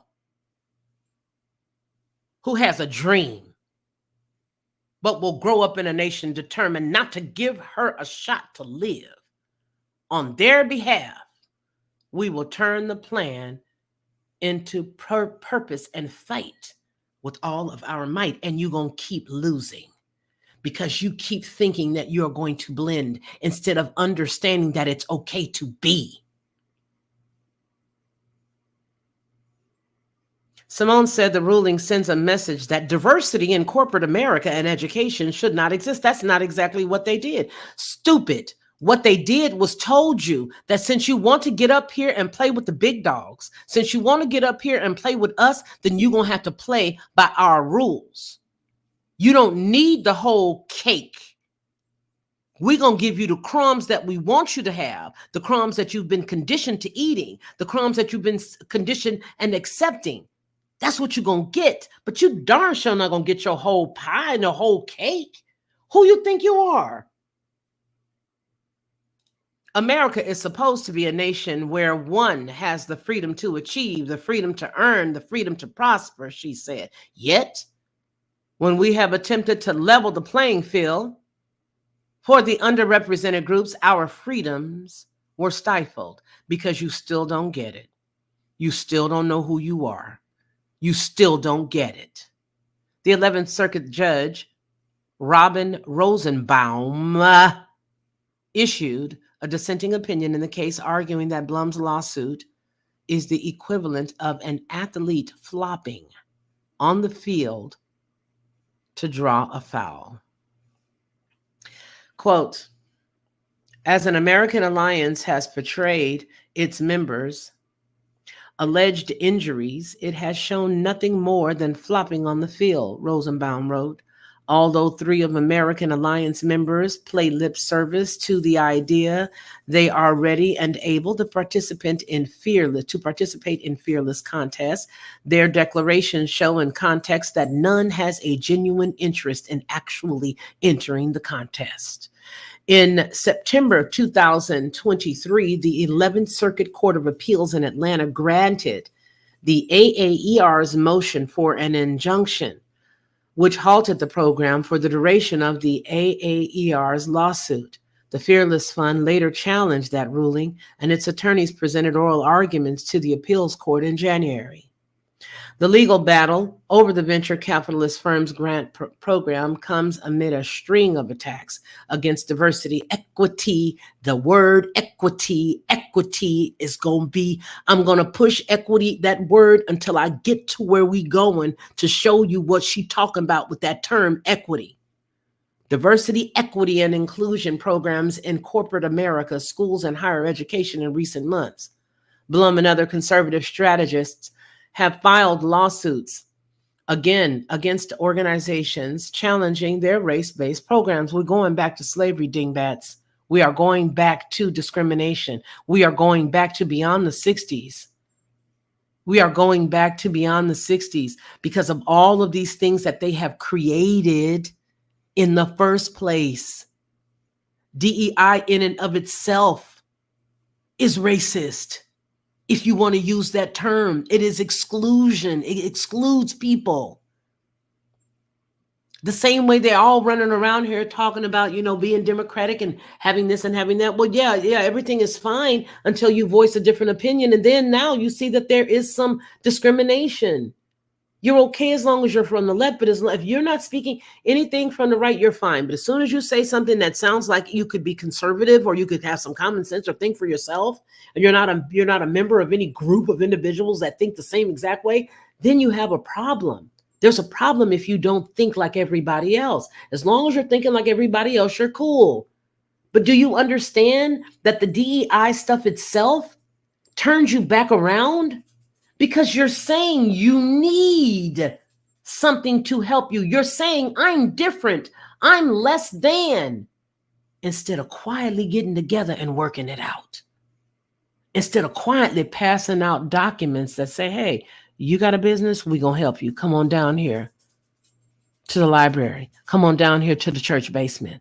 On Wednesday night, after Bible study, we rented the spot up under the church. Everybody come on over here. If you need some help, we're going to go ahead and start funding our own beauty supply stores. Okay, because if we get enough of us together in our own beauty supply stores, we don't have to go over to the Koreans and buy anything from them. We don't have to deal with their rudeness. We don't have to deal with how mean that they treat us when we go in their stores to buy products that they don't even use. Aren't you tired of being treated badly whenever you want to go buy your bamboo earrings? Yeah, me too. Aren't you tired of being treated poorly whenever you need to go over there and get yourself a new nose ring or go get yourself a new pair of them earrings, the little hoops or them dolphins in your ear? Yeah, you are? Okay, great. Aren't you a little tired when you have to go buy your new wiglet?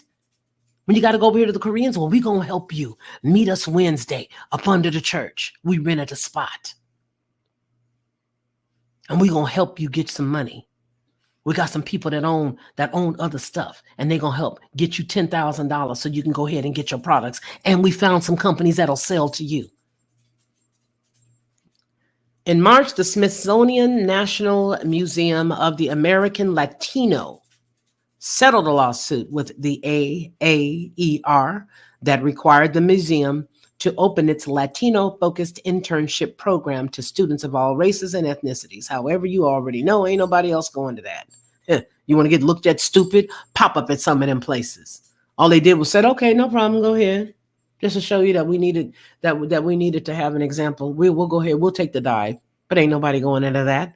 Black business leaders say they fear these efforts to dismantle the DEI program stand to undo decades of progress toward leveling the playing field for the black and brown. There your ass go again with that black and brown stuff. And then you wondering why people looking at you like you stupid because you can't even pick a side, make it make sense. Pick a side of your argument. Are you concerned about the black folk or the brown folk? Or are you the black folk or are you the brown folk? Who the black folk? Who the brown folk? Are you the brown folk? Are you the brown folk? You the brown folk? Where you from?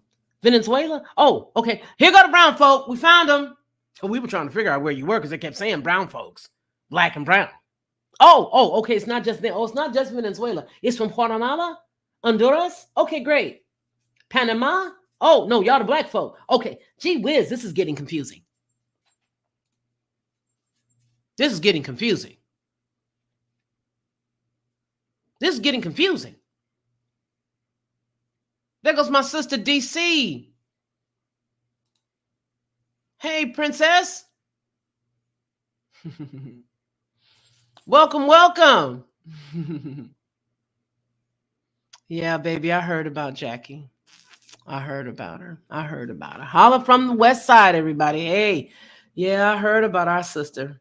I watched church the last 2 weeks online.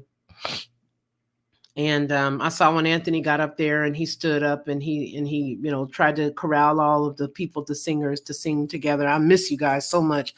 I really, really wish that I was there ministering with all you guys. I really do. But girl, tell me what you think about this, DC.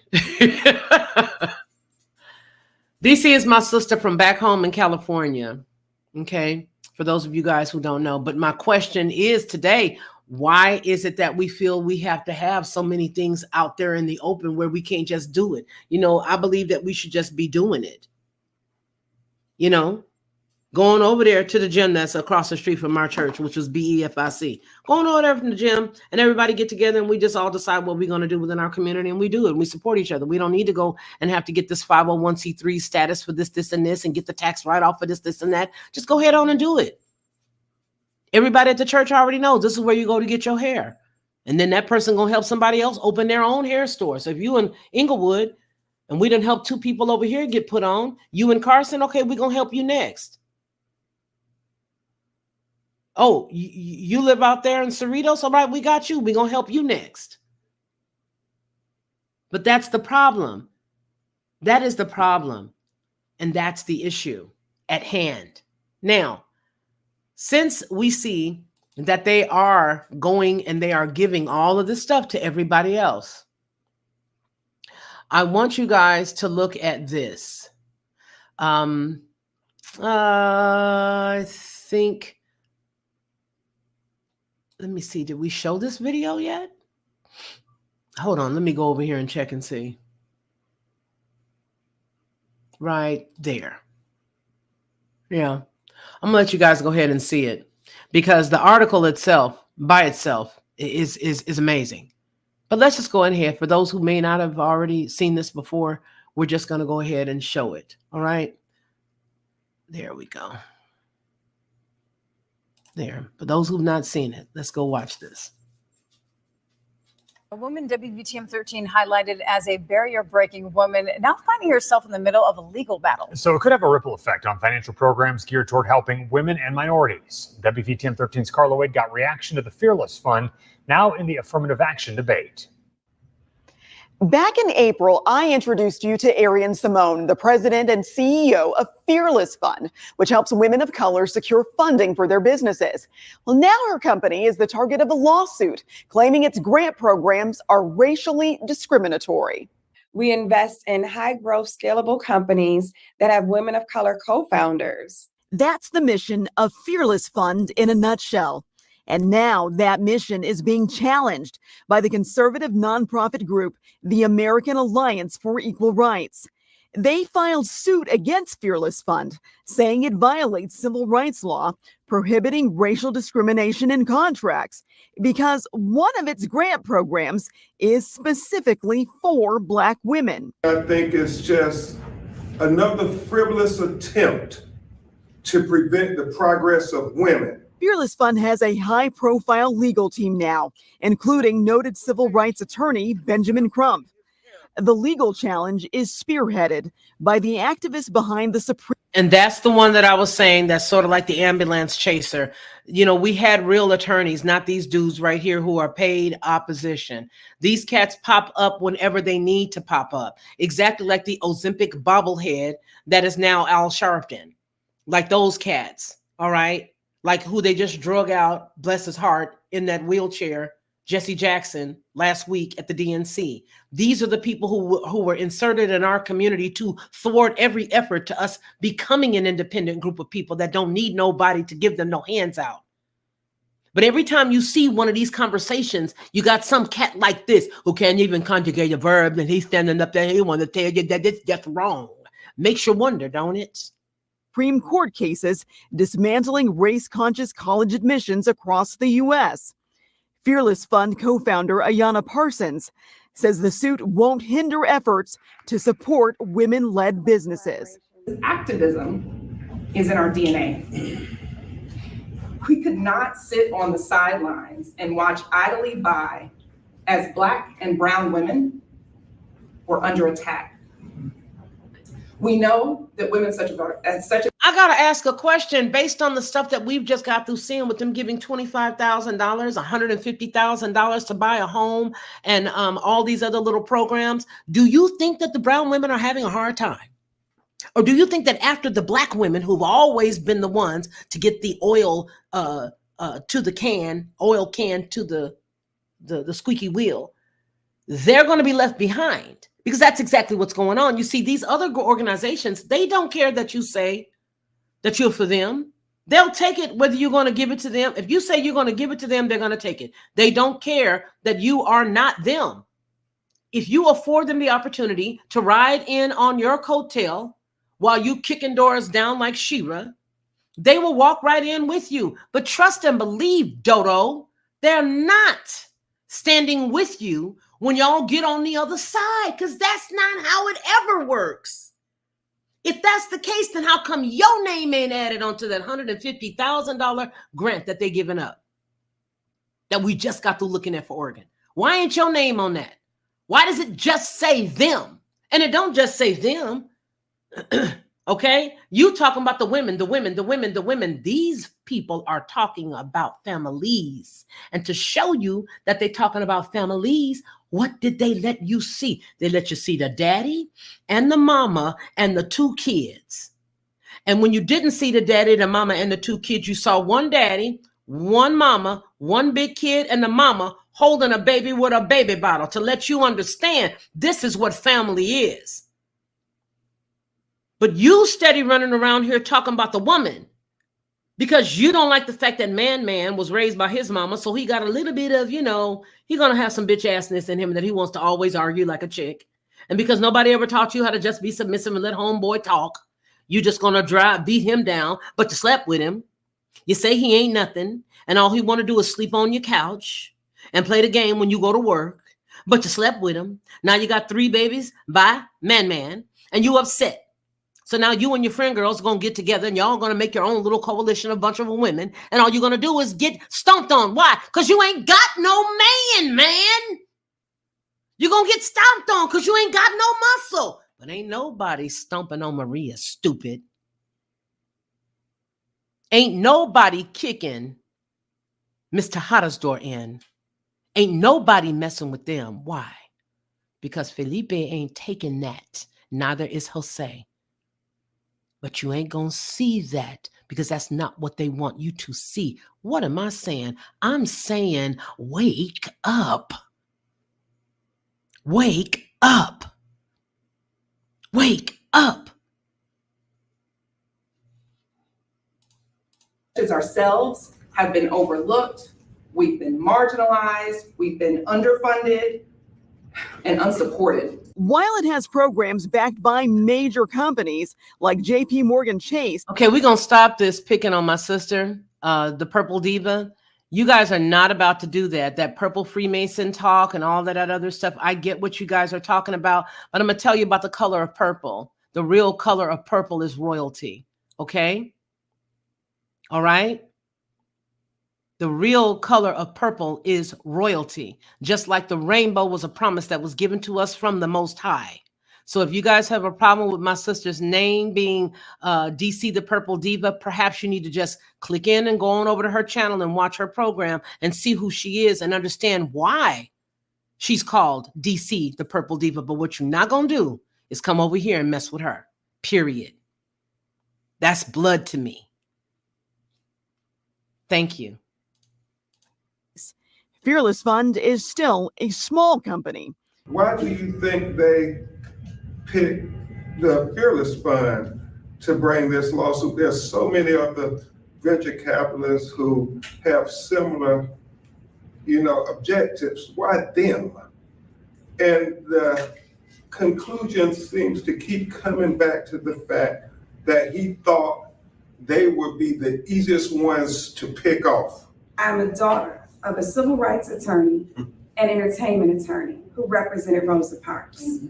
I grew up around Coretta Scott King, Rosa Parks, Juanita Abernathy, and Betty Shabazz.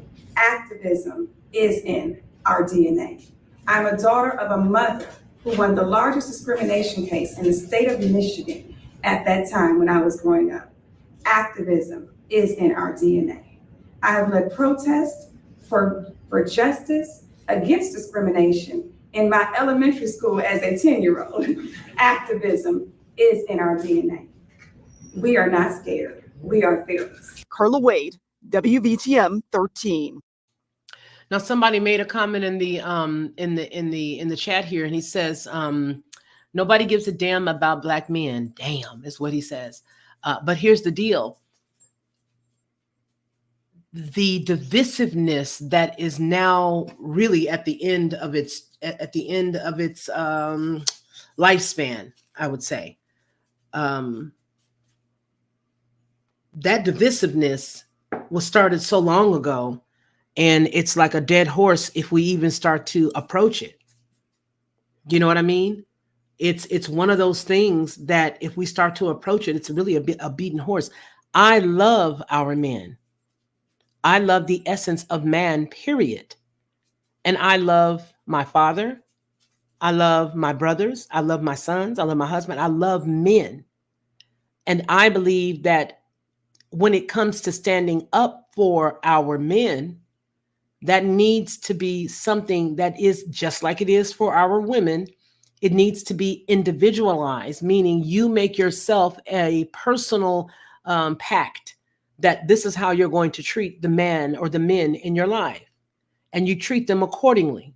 You don't get on those, which I do believe, here's what I believe. I believe that there are some men who are treated well, and I believe that those men that are treated well by women who understand who they are and understand their place. I do not believe all that the media says about our men, just like I don't believe all the stuff that they say about our country and the numbers. Like we just got to look in a few minutes ago at the numbers over there at the border. I don't believe that those numbers have gone down. I believe that the 32% that they're touting could definitely be 64%. Why? Because we don't ever see the true numbers as in the place that we had dealing with those job numbers. 818,000 jobs they said we had over the last year, and then the jobs numbers come out, and the truth is that we had 818,000 less, and that we really are in trouble financially.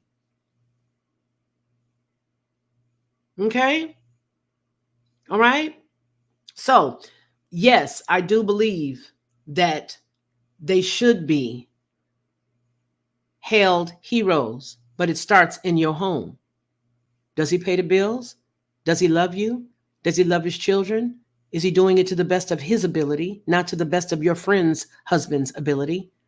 Do you compare him to other people as opposed to lift him up where he is in your home? Then if you don't, stop it.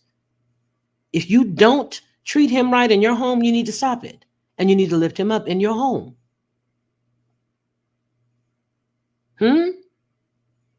Yeah. You need to treat him right in your house.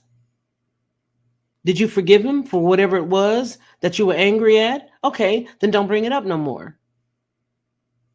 Yeah, start in your house, sis. Do you have what they used to call a piece of a car? You got a piece of man? Then you need to make him and build him up. You need to turn him into the bionic man. You need to take a little bit from this and a little bit from that and add a little bit of what you got that you would put on somebody else when you decide you want to leave him and go to get somebody new, thinking that there's somebody new going to take care of you and all 5 of your kids that you had with him better than he did, which is not going to happen. You need to take that energy and you need to sow it into your home. You need to get a little bit of humility, and you need to get a little bit of humbleness, and you need to learn how to treat them. And if you can't treat them right, then you need to raise your children, keep your kneecaps together. Whether you got to use Velcro or bubble gum, I don't care. Keep them together. Raise your kids, and then live your life when they're grown. Don't make the same mistakes. Don't baby your boys and make your girls overly masculine. This thing can go on and on. I can go on and on. Well, I can go on and on.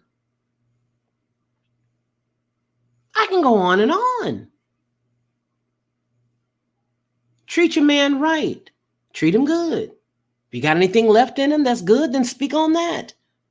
How about confessing over him what you believe that he is every single day? Confess over him what you need in a man. Believe that you receive it when you make those confessions, and then it'll turn around. And if you're still there, even after it hasn't turned around, scratch your head and figure out what it is that you're really doing. But do the math, no matter what, because all relationships are mathematical. Your relationship, unless he's going upside your head, is based on finance. A marriage is based on finance. So make sure you think long and hard before you throw him away, because all he does is get off work and come and play the game and wait for you to bring him a plate. Make sure you think long and hard before throwing that cat away, because all he does is play the game and eat the plate that he's waiting on you to bring him.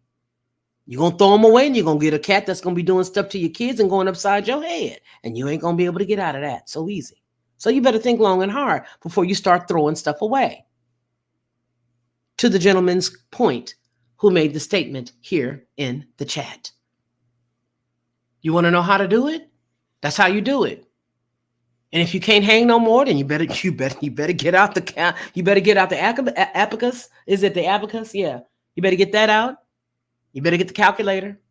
You better figure out, you better count the cost.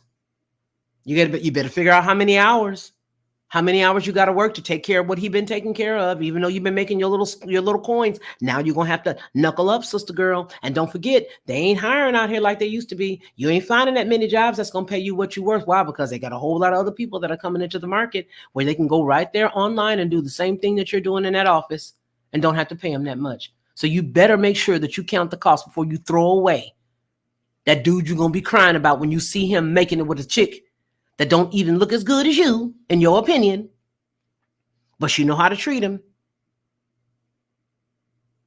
She know how to treat him. He got his shoulders all squared up. He looking all happy and proud because he found somebody that finally believes in him, because you did not realize that all he was that 8-year-old kid that got told off when he was 8, and he stopped growing right then. And all he needed somebody to do was come on and take him to 9. Come on and take him to 10.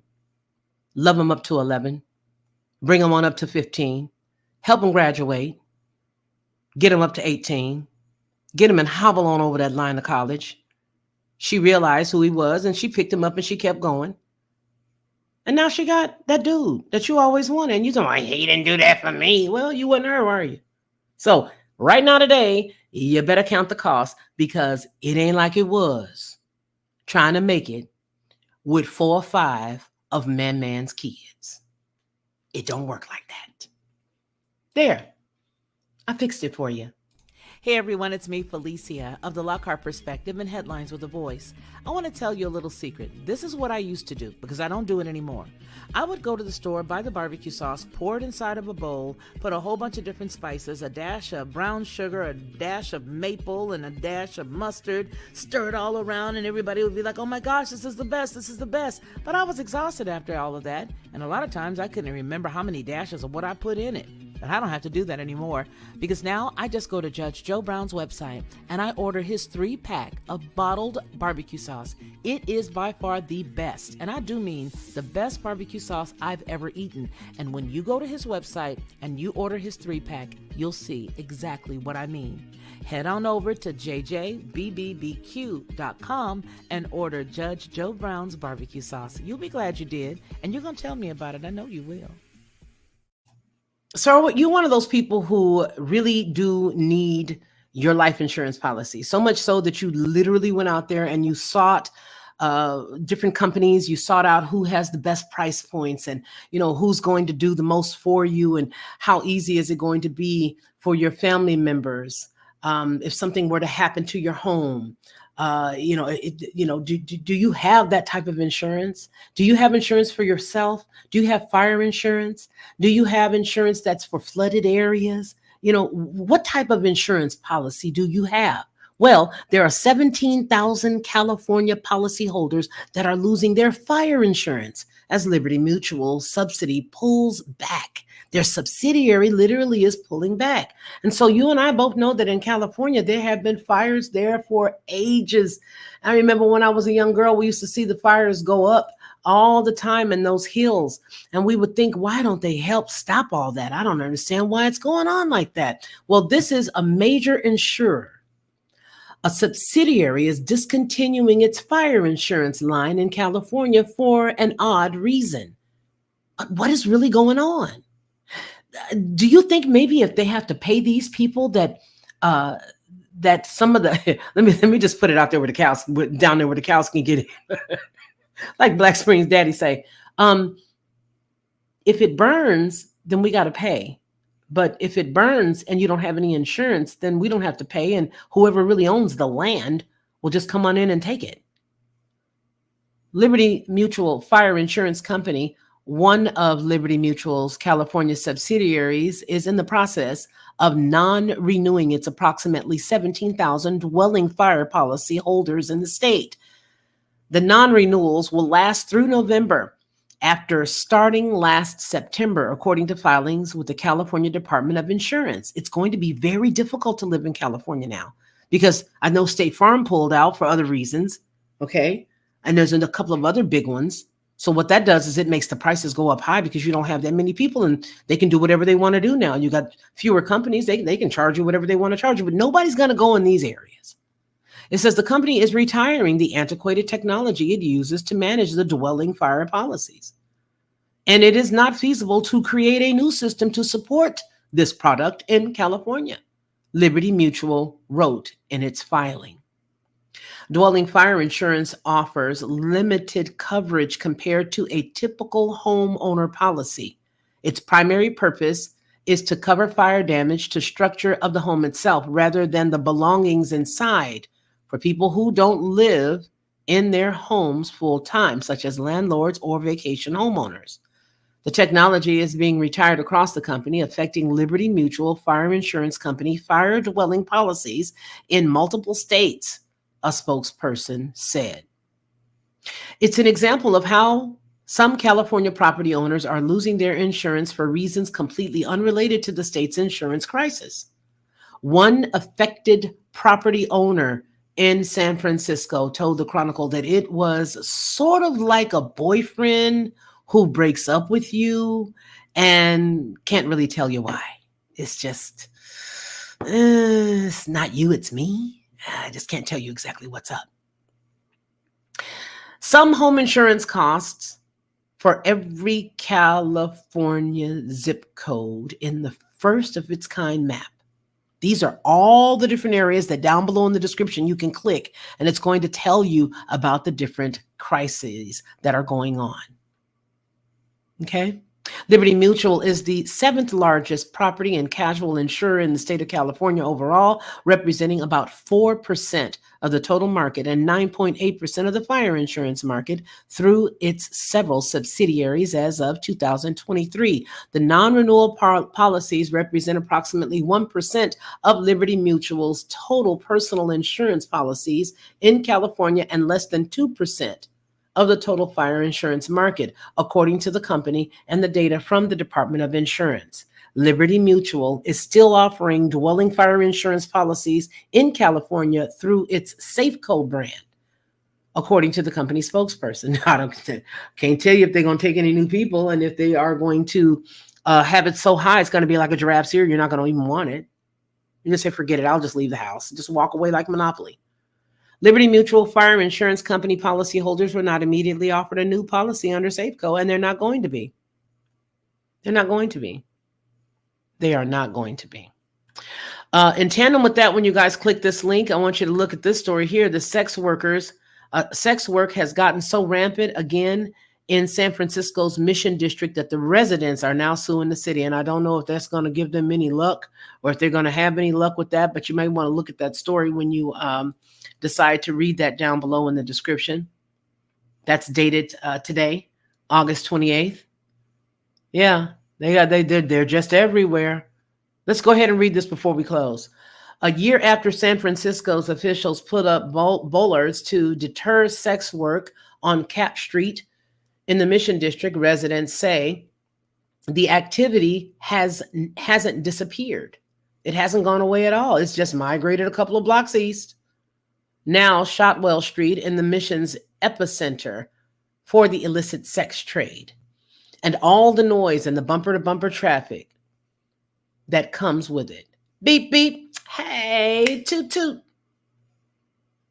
And frustrated neighbors are suing. We're suing.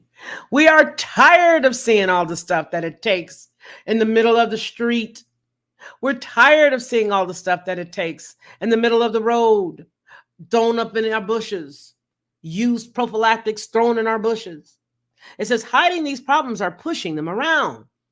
It's not the solution, said Ayman Farhat, the lead plaintiff in a lawsuit filed on Tuesday afternoon in San Francisco Superior Court. The suit aims to force the city officials to eliminate what the plaintiffs describe as a public nuisance. They don't have the wherewithal to do that. It goes on to say, quote, instead of solving the problem, the city simply moved the nuisance to Shotwell between 19th and 21st Streets. The lawsuit said it claims that the leaders have failed to enforce laws against sex trafficking and other irritants, including public urination and intoxication, at Jose Coronado Playground on Shotwell and 21st Streets. This is America. This is America. The suit, a salvo fired after months of community meetings with the local police captain and the leaders from the city hall, underscores how tense public safety issues have become leading up to the November election.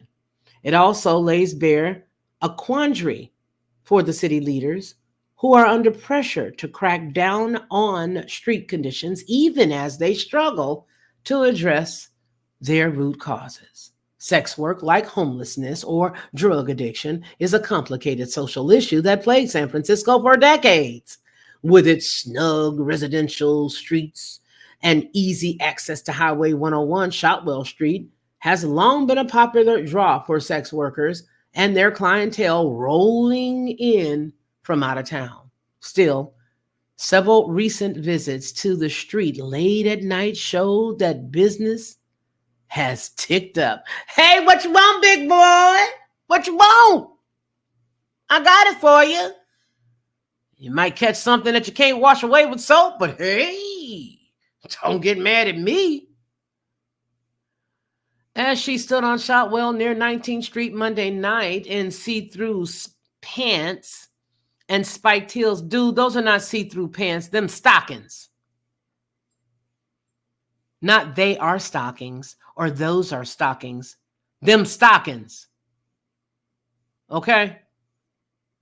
It says that she's got on some see-through pants with spike heels. 20-year-old Renee said that she was mystified why residents could be so irritated at her and her fellow sex workers.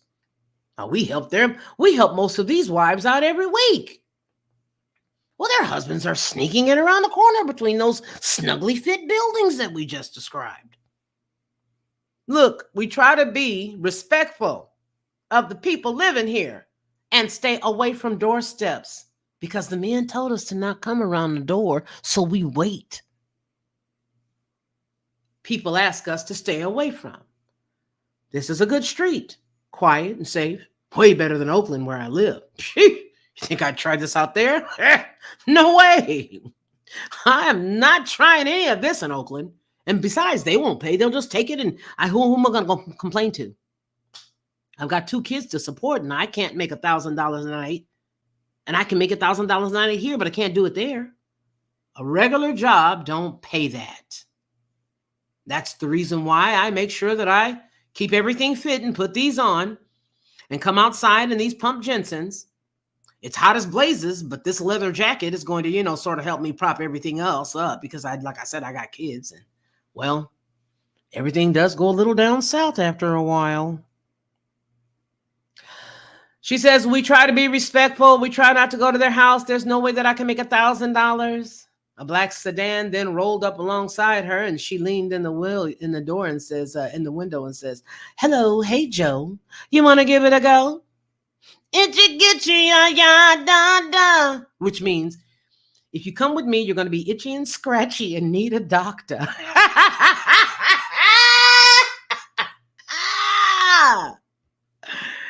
Anyway, Cien Dolores, $100. She told the Spanish-speaking customer, and he shook his head. He circled back around the block and came back and nodded as he pushed the door open. "Come on in, see," he said. "S-I-C, see, I got 100. Renee and the dozen other workers strolling Shotwell at 10 p.m. didn't have to wait more than 10 minutes for a customer either walking up or pulling slowly, driving their car. Locals said that the commotion repeats itself every night, and Mrs. Kravitz is getting a little upset because she and Marge don't want to see all of this stuff going on in the community, and they refuse to put up with it any longer. But where were they when all of this stuff was being passed? The people who are complaining. See, here's the thing. A lot of times these individuals complain when it ain't including their streets, when it don't include their neighborhood. But see, what happens is when you give a little leaven leaveneth the whole lump. So when you give a little leverage to this, what ends up happening is it now bleeds into your community because it didn't have to be, well, as long as it ain't my neighborhood, I don't care what they do. Yeah, let's vote for it. People have a right to live their own lives. Sure. Who cares? But now it's at your door, Mrs. Kravitz. Marge. Yes, Felicia? It's at your door. I know. And I really don't want Bart to take part in any of this. Locals said that the commotion repeats itself every night and they refuse to put up with it any longer. Tuesday's lawsuit is the latest in a series of legal challenges intended to force San Francisco leaders to respond to quality of life concerns. 5 months ago, a group of residents and businesses in the Tenderloin filed a similar suit in federal court, accusing the city of tolerating crowded encampments and open-air drug markets, and you guys voted for that too. You cannot tell me y'all did not agree to that. The communications consultant for that group, Jess Montejano, works as a consultant for the mayoral candidate Mark Farrell, who has highlighted conditions at Jose Coronado Playground, the one cited as the hub for the vice in the Shotwell lawsuit. During his campaign, Farrell rolled out a series of public safety proposals in March that included curfew hours for Jose Coronado and other parks. Montejano, is that his name? Montejano, now runs communications for Shotwell Group on their lawsuit. Staff in Mayor London Breed's administration said that over the past year, they have tried to work with the residents to tackle the sex work and other disturbances on Shotwell Street. They plan to meet with the community again on Wednesday to roll out 3 new strategies: pan basher, traffic barriers to block the street, which could gut the bottom of the vehicle that drives over them. Wow, and then you're going to be paying money to fix those. Security cameras as to monitor the roads and the sidewalks, and Dear John letters to be sent to motorists suspected of cruising for purchasing the baddest. So if you're trying to drive up and down the road, we're going to send you some letters to the house. And we're going to let you know we don't appreciate you driving up and down the road for baddest. Quote, the city and my office have taken this issue seriously for quite a long time, said the supervisor, Hillary Ronan, whose district encompasses the mission. She continues, we are constantly interacting with neighbors to come up with ideas to improve the situation, she added. Why would I, as an owner, have to give you an idea of stuff that y'all should have never allowed? But they did it. Yet the city's solutions failed to persuade Farhat, who said that he and others have lost trust in the authorities. We've heard so many stories and nothing materializes. Why would this meeting on Wednesday be different from the ones we had a year ago? Police Department spokesperson Evan Cernovsky pointed out that officers who carried out 20 special operations centered around Shotwell since early in May, arresting a total of 72 suspected sex workers with their clients. Our mission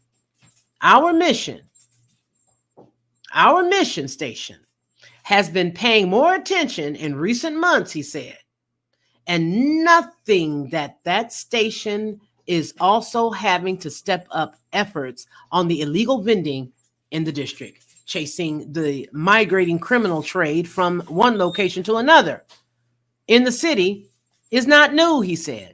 And ideally, the number of offenders lessen with the crackdowns, but it takes prolonged efforts. Similar scenes to Shotwell's played out vividly last year on Cap between 18th and 22nd Streets, prompting the city to cordon off a 4-block strip with yellow bollards meant to make it harder for would-be customers and cars to navigate the area.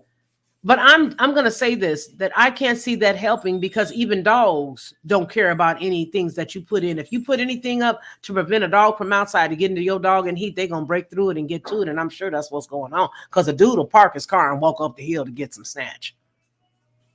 Neighbors later placed beds of geraniums and other foliage alongside them. Once those barriers went up, the noise in the bumper-to-bumper traffic shifted over to Shotwell. Cap Street, in stark contrast to its neighborhood, seemed quite idyllic as dusk loomed on a recent afternoon. Mitchell McNamara, who was in a driveway tinkering under the hood of his sedan, acknowledged that he seldom sees sex workers anymore unless they step in front of his car while he's circling the block in search of a parking spot. Sure, Mr. McNamara says, yeah, now it's more that direction, gesturing toward Shotwell with a sheepish smile. Like, it's a sheepish smile. It's a sheepish smile because I know where to go get it if I need it. Well, I want to thank you guys at Headlines with a Voice for keeping up with me for the last 2 hours. And I want to thank you guys over at the Lockhart Perspective for hanging out with us for the last hour. I appreciate each and every one of you guys for kicking it with us as we looked at who is getting the new business and homeowners assistance, as well as the 2 little added on tag stories that we had, which is dealing with the prostitution there in San Francisco. And it's also what we're looking at with the gals who had the little business and all this other stuff. And, it's just, it's a mess, but this is America and we have got to continue to push this out there. Now, remember, the reason why we dealt with the stories just getting back to our main point, the reason why we dealt with the stories that are looking at the homeowners assistance is because we're dealing with the word equity as it relates to homegirl. And why they're not allowing her to speak. Because if she were to speak, you would find out what she means by equity, not to be confused with equality. Okay? All right. I love each and every one of you, and I want to thank each and every one of you for hanging out. Before you leave, please don't forget to hit the thumbs up and give us a like. Thank you for our sponsor for today's show, and thank you for our new member for today's show. 2 people. Thank you so very much. We've got Drake Edlis, who is the sponsor with $1.99 super sticker today. Thank you so much for sponsoring the show, as well as DC the Purple Diva became a member. Want to thank all of y'all for hanging out with us. Thank you, sister. Thank you. All right. And thank you, Drake. I want you guys to remember to look out for yourselves, because if you don't look out for yourself, trust and believe, ain't nobody going to look out for you. Even though they might say they're going to come and take care of you, they're going to look out for you, but they be wanting a cash app, and you be like, well, wait a minute, you want a cash app, but you ain't checked on me at all. And then you say, I don't believe you. And they go, you could trust me. And then you say, because you know you really can't trust them. Anyway, you guys remember to take care of yourselves, because if you don't take care of you, nobody else will. And then after you take care of you, you can turn around and take care of somebody else. But until such time as I see you again, remember to take care of my friend, because my friend is you. Be blessed. Peace. Hey everyone, it's me, Felicia, of the Lockhart Perspective and Headlines with a Voice. I want to tell you a little secret. This is what I used to do, because I don't do it anymore. I would go to the store, buy the barbecue sauce, pour it inside of a bowl, put a whole bunch of different spices, a dash of brown sugar, a dash of maple, and a dash of mustard, stir it all around, and everybody would be like, oh my gosh, this is the best, this is the best. But I was exhausted after all of that, and a lot of times I couldn't remember how many dashes of what I put in it. But I don't have to do that anymore, because now I just go to Judge Joe Brown's website and I order his 3-pack of bottled barbecue sauce. It is by far the best, and I do mean the best barbecue sauce I've ever eaten. And when you go to his website and you order his 3-pack, you'll see exactly what I mean. Head on over to jjbbbbq.com and order Judge Joe Brown's barbecue sauce. You'll be glad you did, and you're going to tell me about it. I know you will. To receive instant notification each time I upload, please hit the subscribe button and the bell notification.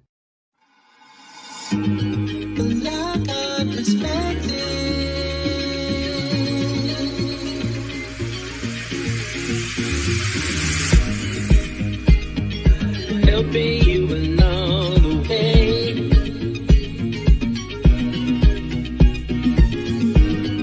Helping you to make it through another day.